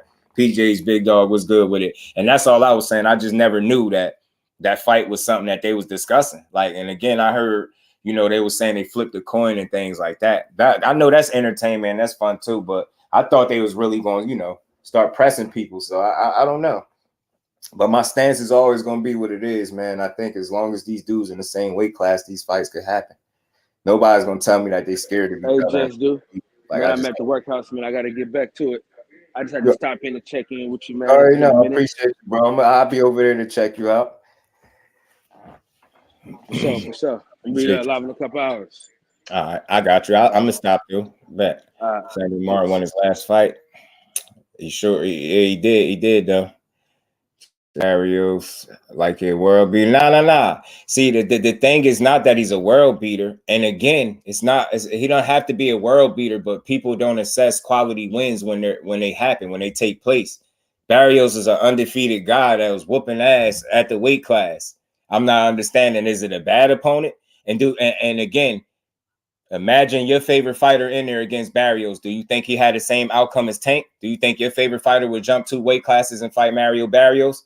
People got to understand. I'm talking about the disadvantage that he was at by fighting this guy. So when people say the reason that he beat a Hector Garcia is because he brought him up from a weight class, what about when he went up to fight Barrios?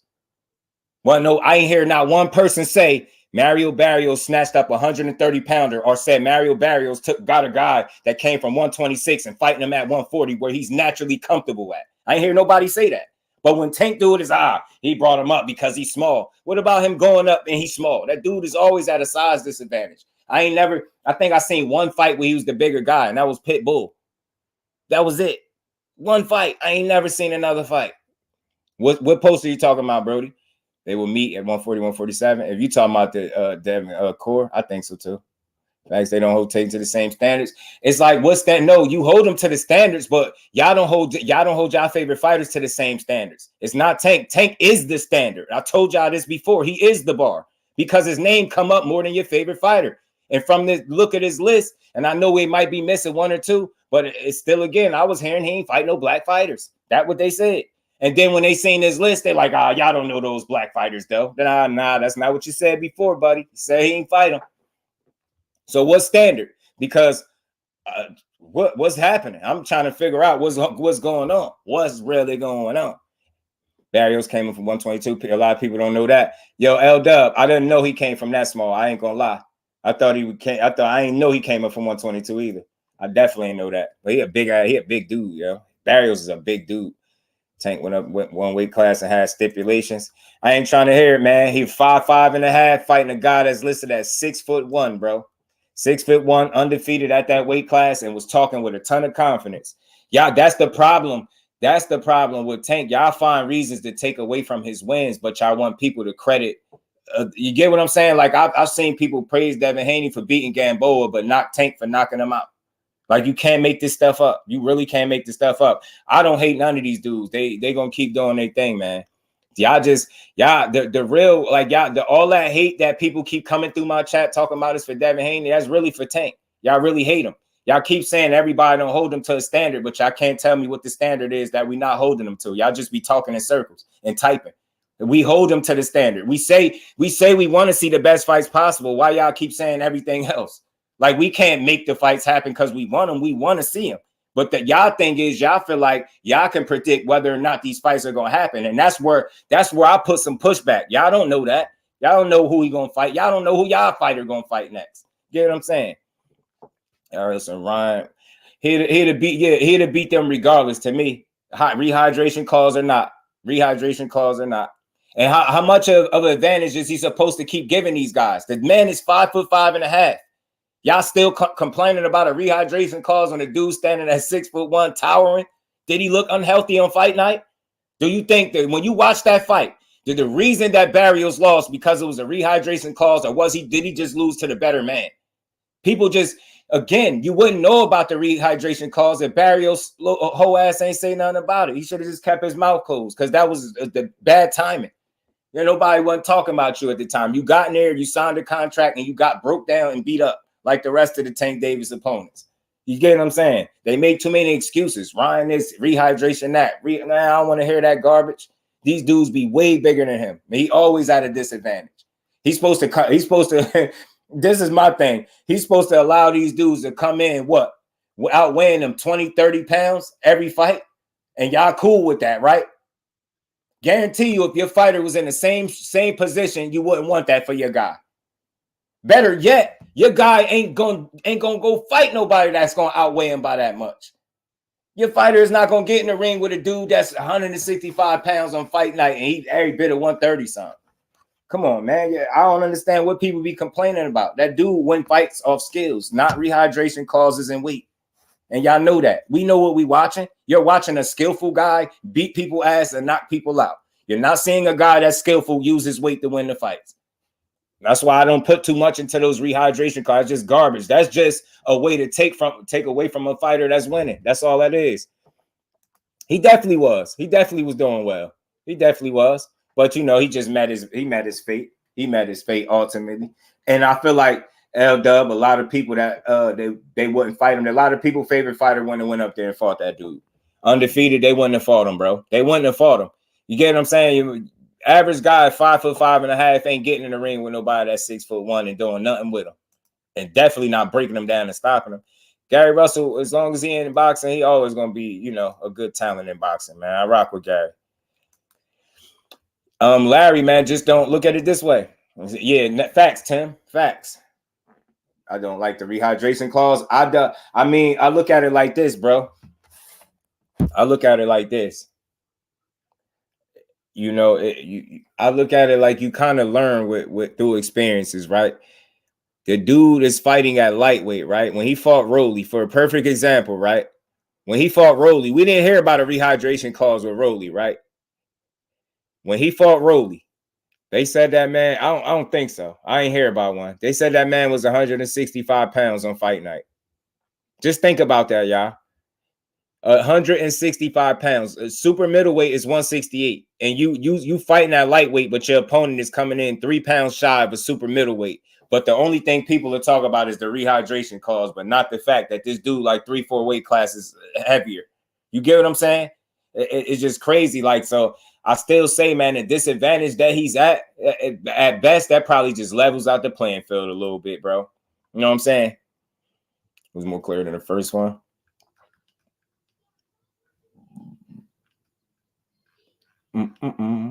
It's just an excuse to take away from the. I think so too, Larry. I think so too. But it'll happen in due time. I just hope they make the Shakur Stevenson and Frank Martin fights. To be honest with you, her name better than Bud.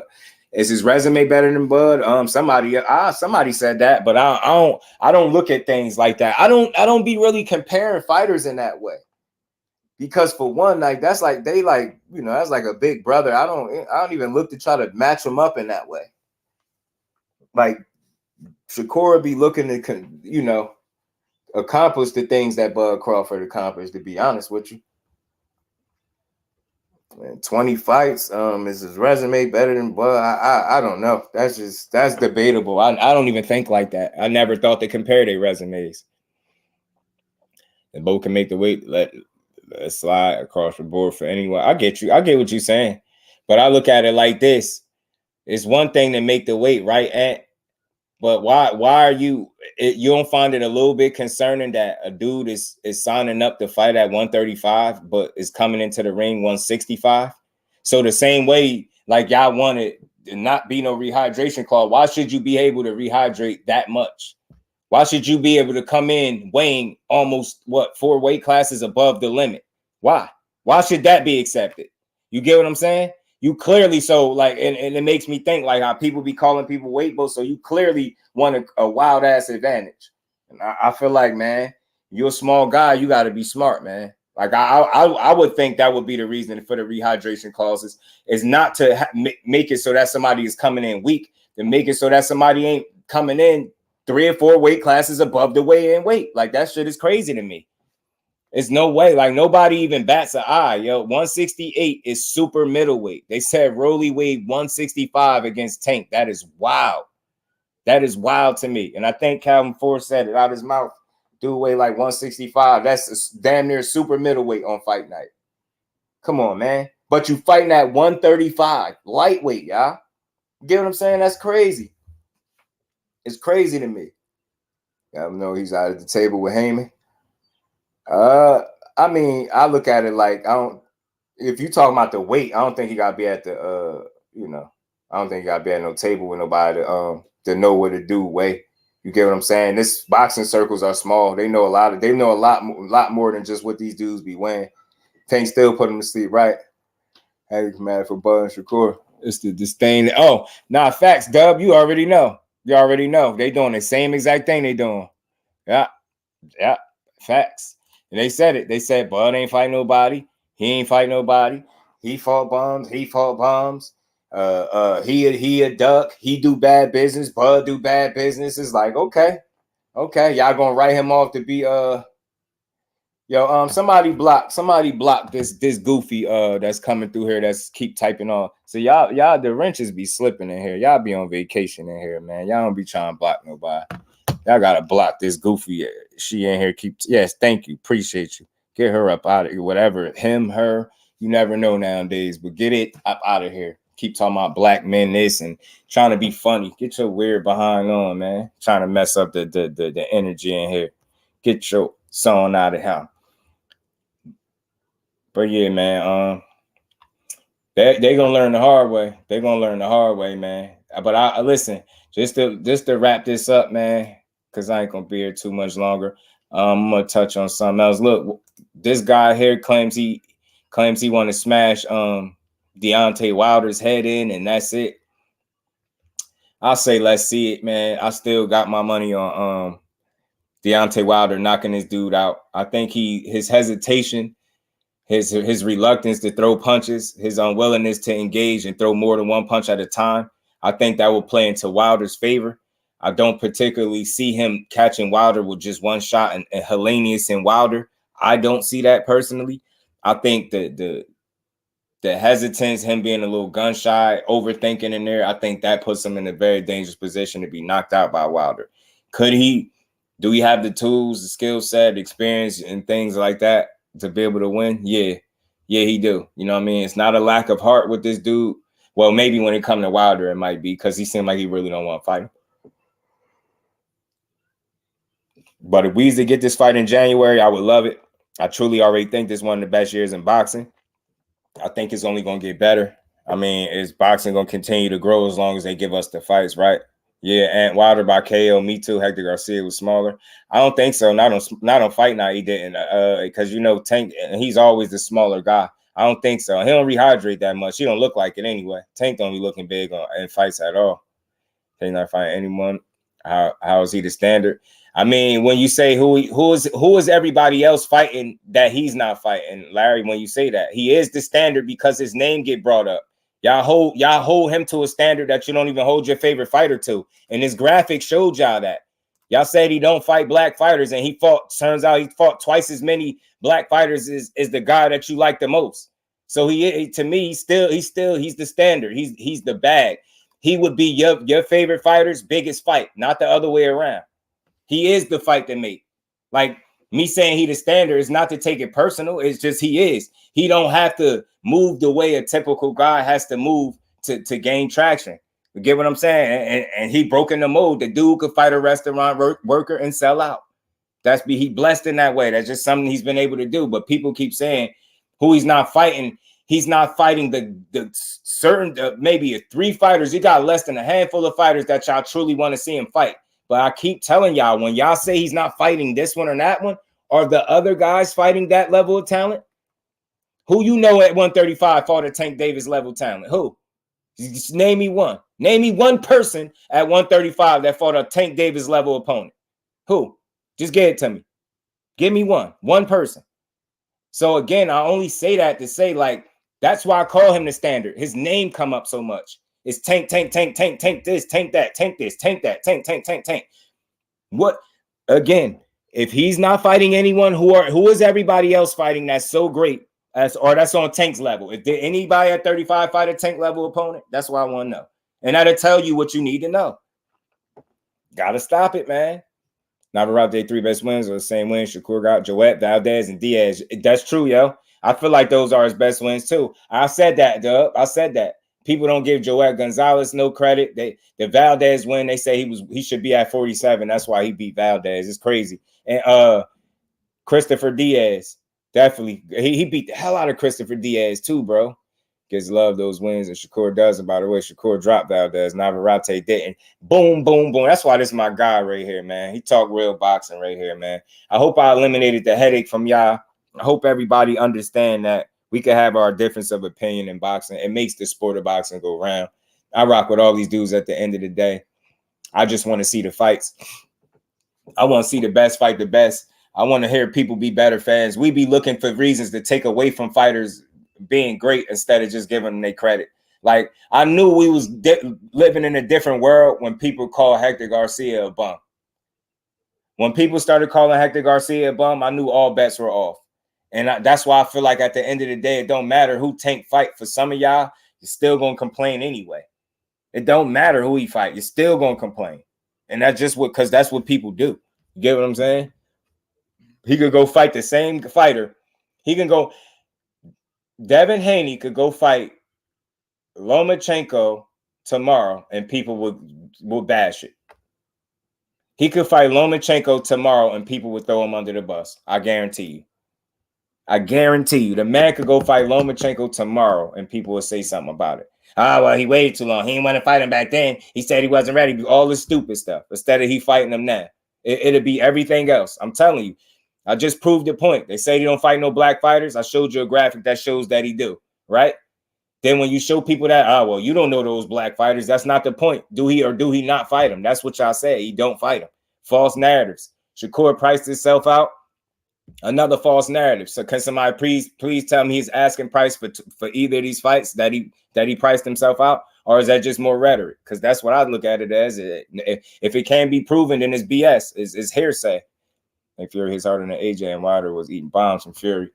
Yeah, he was, man. Tim, he a big dude, man. He's a huge guy. Fury is behemoth. That dude is a massively big guy. A behemoth or whatever they call it. Damn, abominable snowman body built ass. But yeah, Wilder took some shots. He took some good shots from Ortiz too. I just think AJ being a bit stiff and things like that to get him clipped against Wilder. I think he'll mess around and get clipped. For real. Think he'll get clipped. Yo, is it me or did Twitter just update their logo? Like, what's happening right now? Did Twitter just update they joint? Twitter is crazy, bro. What is this?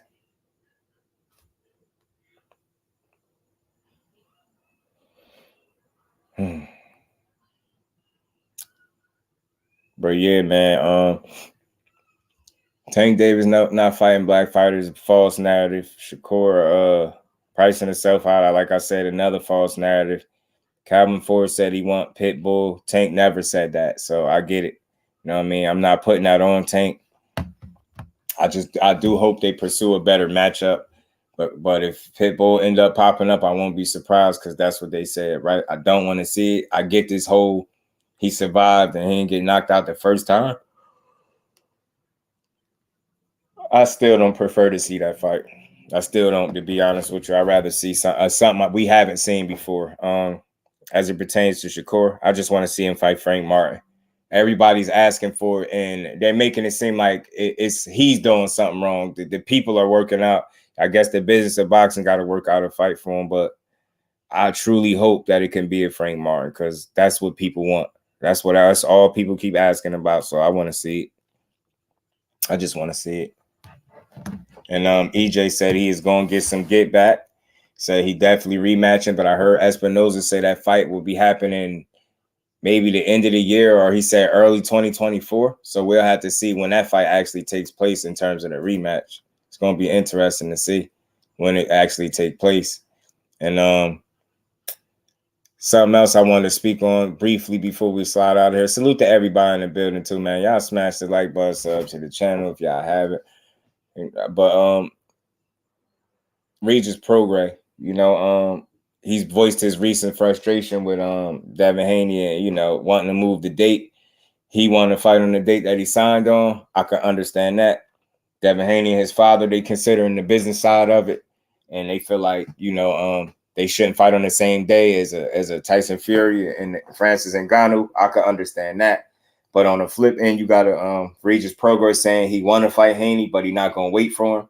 So it's going to be interesting to see if that's going to be a potential roadblock or if the fight is going to be in jeopardy because of them not being able to agree on a date. So we're going to have to wait and see. But I do know Gary Antoine Russell just fought this past weekend, this past Saturday, got a first round knockout to remain unbeaten, 17-0, 17 knockouts over Kent Cruz.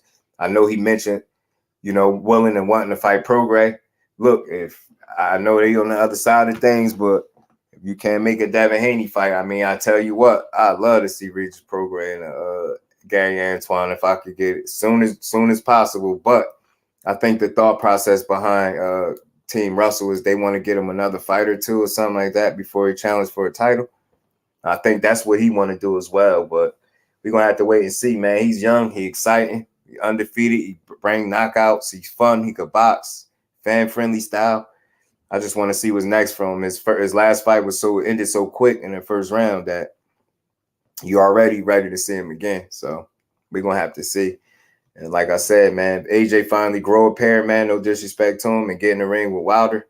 I just want to see it. I know the bro King Judah say he feel like AJ actually feel like this the first time he could beat Wilder. I don't know if I feel like that. I feel like he's still gonna question himself when he get in there, and I think until he stop questioning himself, excuse me, I don't know if we're gonna see that fight. I just don't know. But I hope so. I know who to ask, though. I know who to ask about that fight. So, again, if they give us Wilder and Joshua before the year out, man, that'll just put a bow, I think, on what's been a great year for boxing. I think they'll put a real bow on it, man. I think they'll put a real bow on the end of the year. But we're going to see. Again, Regis and Dev is lined up to fight. But I know people checking dates and they noticing that the zone don't have them on the schedule. I'm not surprised because I think they still working that out. But again, like I read, man, Regis said he wanted to fight Haney, but he won't wait for him now. What he mean by not waiting, I don't know how long he'll actually be willing to wait, but it remains to be seen, right? So we'll have to wait and see. But like I said, it's always entertaining seeing the Gary Antoine Russell just fighting how he looked. Mention a Regis name, and you also have Matias there. I think he's fighting Igashev, right? Matias, but he also said he'd like to fight Devin Haney and things like that. So all those fights are on the table at 140 for Devin Haney once he establishes himself there after him and Regis get their business squared away, and we'll see what it leads to from there. Because, like I said, it's a great fight to make. Let's see what's next for Shakur. Everybody calling Frank Martin. I'm with it. I like that fight for him too. I know if that fight come across Frank Martin's desk, he's not turning it down. That's the good thing about it. And you just know that about Frank Martin, right? You just know he ain't going nowhere. So or he ain't turning nothing down. So I feel like that on the other side, Shakur too. So again, the Tank fight no black fighters, BS, nonsense. That's been shot down today. Shakur being exposed, or the false narratives of him pricing himself out. I think that's BS because I don't think nobody was able to come in here and show me where you can go look up this information that, undeniably, he priced himself out. So I think it's more rhetoric. It just makes people sleep good at night, feel better about themselves being that they it's a narrative that suits their favorite fighter. So I'm not here to do that. I'm here to call it down the middle. I don't think he pricing himself out. I don't think he attention whore. He's not one of them type of fighters. I think he showed you what type of fighter he is by the way he's been moving. And he's been going after what is considered to be two of the absolute best and to no avail. So now he's on to his next opponent. And I do hope that is a Frank Martin because that's a fight that I would love to see. You know what I'm saying? But we're going to see. But with that, that's all I got on this one, man. I appreciate everybody in the building. Salute to the family. He said, Haney Doug Wilder. That's what the people will say next, right? That's what they'll be telling you next. Haney Doug Wilder. That'll be the next one. But salute to everybody in the building. Have a great night. Salute to y'all. Oh, there you go, man. I don't know why my chat tripping, bro. I got to look over at my other laptop. See, and I spoke him up, man. I can't even see Tay Jones over here. I'm looking. That's crazy. YouTube be tripping, bro. Like I ain't see my chat stuck on like L-Dub last comment about Navarrete 3 best wins. Salute to Pac. He said January for now. Cool. And I know why he said that for now. Appreciate you, bro. See, that's why I said I knew who to ask. Man, I knew who to ask. January Wilder versus AJ. So look, I'd love to see that fight, but he said he wanted to smash Wilder head in. That's that UK talk. That smash your head in stuff. He's saying what he's supposed to say. And I mean this. Y'all know I always be honest with my opinion on fights. I never thought he would beat Wilder. Undefeated or not, I never thought that. Because I always felt like he's stiff, robotic. The things that he's good at, right? But the areas where he lacks. And I think the areas where he lacks, some of them, confidence being one, I think Wilder excels. He even was on record asking how or why Wilder is so confident in himself. Like he just couldn't understand it. It's some weird stuff. So when you questioning the confidence of another man, like you just can't possibly understand why he'll be that confident. It's just something. It's energy, like Dub said. It's energy and mentality going into that fight. And I truly felt like it's always been one of those guys that felt like he could beat the other one. And it ain't been AJ. Like, think about it. They just asked him about it. Wilder. He did the corniest thing in the world. My back. Is it a doctor in the house? All this corny stuff, right? Is it a doctor in the house? Then you get out the ring on some weird stuff after saying you carrying the heavyweight division, knowing that's a damn lie. You're not carrying the heavyweight division after you just fought somebody that Wilder sparked in one round. Like, just knock it off, bro. Like, I want to root for you, but you make it hard when you just have this unrealistic expectation of what you are in boxing. Yeah, you still a draw probably and all that stuff, but let's make no mistake about it, man. You getting there with Wilder would be like, that'd be a wake-up call for you, and I just don't think he want to do it. I think Wilder would come in small, and when I say small, I mean slim and in shape, being able to move well on his feet. I think the things that Malik Scott been working on is not trying to reinvent Wilder, but polish the tools that's already in the shed. And I've been saying that for the longest. They say you can't teach an old dog new tricks. I think that's bullshit.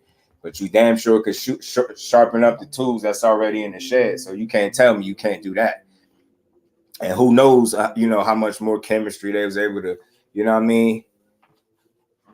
put together or, being that they had more time to work with each other. And that I take it right from what, salute to my bro Mo City, like how you say Ronnie Shields always say, you need time. That's one of the most important things with a fighter and a trainer is time. So I think it's no different for Wilder and Malik Scott. Yeah, I can't see AJ winning. The losing's a grander. I feel you, bro. Should look better on Saturday. Yeah, Bola, he looked solid. He looked solid on Saturday, man. He did. He didn't look bad at all. Yeah, my chat froze and everything. I gotta look from my other laptop. Tripping.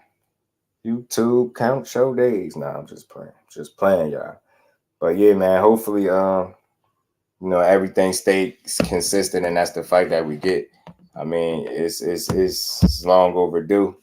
And it's one I want to see. But like I said, man, salute to AJ. I seen some subtle improvement Saturday, but I also seen a guy that overthinks. I seen a guy that still lacks a bit of confidence and, doesn't really fully assert himself. He's very patient, which will help him in a fight. But I think that ultimately gets him slept against Wilder because I think he's too reluctant and gun shy. Excuse me. He overthinks, and that overthinking gonna get you knocked out. Get what I'm saying? That overthinking to get you stopped. And I think you'll be going in there. It's a combination of like confidence, mentality, intent, things like that. Wilder's just different in that area. So I think he gonna learn the hard way, man. But we'll see. Like, look, I ain't gonna count him out. I ain't gonna make it seem like there's no way in hell that he could win a fight. Not gonna say that, right? But again, the things that he just don't do well, and the fact that he's just like a slower starter. Now it could take him a while to get going, like it did Saturday night. He took his time and it worked out for him. But at the end of the day, man, I think that mentality, that double Dutch mentality, like one-footed, like jump in, jump out, like you get what I'm saying? That's not gonna work. Like you either gonna be all in or all out with Wilder. And I think you gotta have your mind made up that you coming to win. You gotta be as confident as he is. And I've always felt like that was a big determining factor between the two fighters. I feel like Wilder is far more confident than Anthony Joshua. At least that's the way it appears anyway to me. So I always feel like for that reason he got the edge in certain areas, man. And he's not the best defensively. You've seen how Helenius was able to bust his nose up pretty good, and that's 2 fights in a row. So you can't tell me Wilder jab won't be able to find him, and the right hand won't be able to find the guy that don't typically get his head off the line all that much. He do a little bit, but not enough to avoid that right hand for long. Get what I'm saying? That's just my thoughts, but we'll see. Like Tay Jones says, salute to you, bro. Appreciate you pulling up. Hopefully that's the fight that's up next.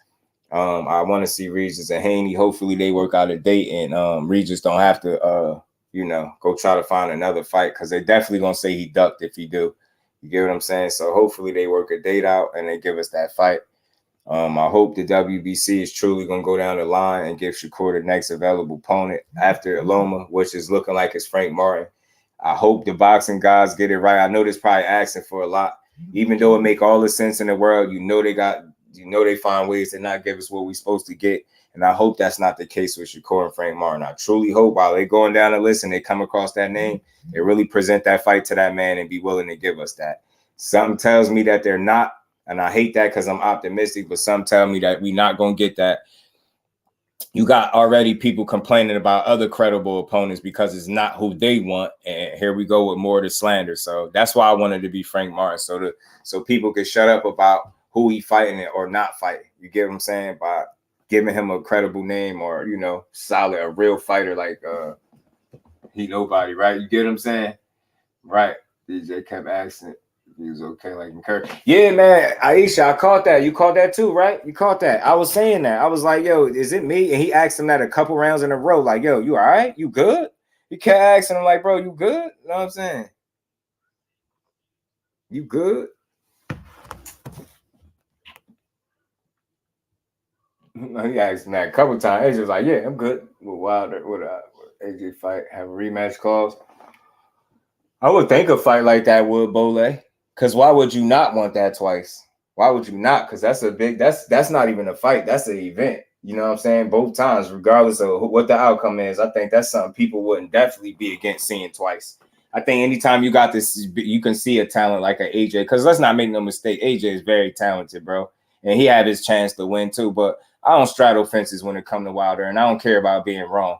If I feel like he gonna beat you, I say it. And I feel like he'll stretch him. I feel like he overthink too much. I think that'll give Wilder more opportunities. I think he's very limited.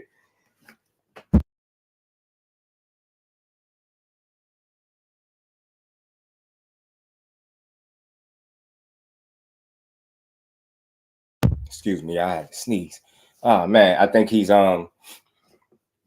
hesitant, a little gun shy, a little reluctant to throw punches. He's unwilling to fully commit in there. And that's why I think the fight went as long as it did, 7 rounds. I predicted he get him Helenius out of there 6 through 8. Everybody was here. They heard me say it. I kept saying 6 through 8. I think he can get him out of there. Even 8 might be too long. I was saying that might be a little too long. He got him in 7. Cool. I think he could have got him sooner had he asserted himself sooner. And I think this new approach, I think AJ is trying to be a bit patient, and it's working. It's successful. You can see him being more patient, utilizing the jab. He mixing it up. He going to the head and body a little bit. I seen the ability to try to control the range of the fight, the distance that the fight is fought at. You get what I'm saying? He's really going through the motions, like picking his shots, like, you know what I'm saying, and doing his thing. But I think that hesitancy gets him knocked out against Wilder. I think he get caught. You get what I'm saying? I think he gets caught at some point. I think the lack of head movement, and then people say the more the rounds go, like they see Wilder getting tired. I'm like, bro, who you ain't never heard Wilder grab the microphone and get no damn speech about not being a 12-round fighter, being an 18-stone fighter. He ain't never grabbed the microphone and did that silly stuff. That was AJ work. So I feel like as the longer the fight go, that's AJ is more susceptible to getting caught because he's gonna get tired too.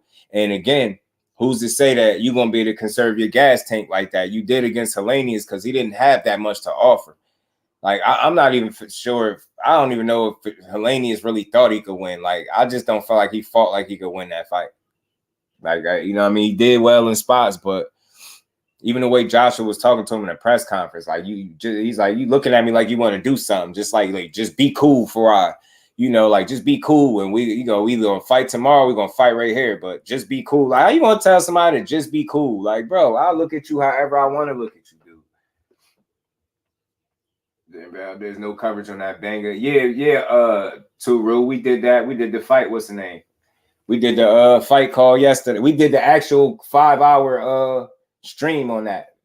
And sat through all the hell that ESPN put us through with their app malfunctioning. But Navarrete and Valdez was a hell of a fight, bro. It delivered. I went for Valdez. He lost though. Nah, it's all good. It's all good, bro. Yeah, that's a hell of a fight. Over here, we talk all boxing, man. We love the boxing. That was a good fight, bro. I thought Valdez was gonna be able to catch Navarrete inside of some of those wide punches that he throw. But instead, those same wide punches ended up being too much for Valdez. Like, it was catching him off guard. Those shots, unorthodox angles, man, he was clipping Valdez, man. He was clipping Valdez. He made that fight real tough for that, man. He made that fight very tough for him. Very tough. And I feel like the angles, and think about it, if y'all remember, he landed the first combination he threw, he landed. That's when I knew dude was in trouble. I knew he was in trouble. I said, damn, bro, he done landed the first. He done hit you with the first combination he landed, bro. Hit you with the first combination. But good win for him. Now they talking about Navarrete and Shakur. But like Navarrete said, he'll have to work on some things to get prepared for that style. And they both sounded like they'll be willing to fight each other. So we know that could be a potential future fight if Navarrete entertains a fight at 135 or decides to move up. But we'll see. If you're going to try to rule 130, you got Oshaki down there, Hector Garcia. Got some good fighters down there, Lamont Roach. Some good fights down there at 130 to be made. But if not, it's always smoke at 135, man. So that's what it is. But, man, that's all I got on this, man. Much love and appreciation to everybody in the building. Y'all make sure y'all smash the like button on the way out. Sub to the channel. Keep the notifications rocking. We'll be back tomorrow, man, 4 o'clock our time. Y'all know how we do. So with that, everybody make sure they enjoy the rest of their good Monday. And we right back at it tomorrow because the grind don't stop. So much love and appreciation to the family. Seem impressed with that. Nah, he wasn't Bole. They asked him, bro, real quick. We out of here, though. But they asked him. They said to him, do you feel his power? He was like, what's his power like? And then he was like, nothing. Like, he just downplayed it. His power, he said his power was nothing. So that was a little surprising. But he did get caught with some good shots in there, but he got a hell of a beard, man. He walked out of there just as clean as he was when he came in. So salute to Navarrete. Great win. Good win for Gary Russell. Good win for Joshua. Shakur still that dude. Tank still the man. They won't stop saying his name. Earl Spence said he getting his back in blood. He ain't playing no games. Regis Progress said he ain't waiting for Haney. I hope he don't get too impatient and go give us a worse fight because that'd be terrible. And I truly hope Frank Martin and Shakur get an opportunity to fight each other for boxing. You get what I'm saying? With that, we're going to get up out of here. Much love and appreciation to everybody. Peace, y'all.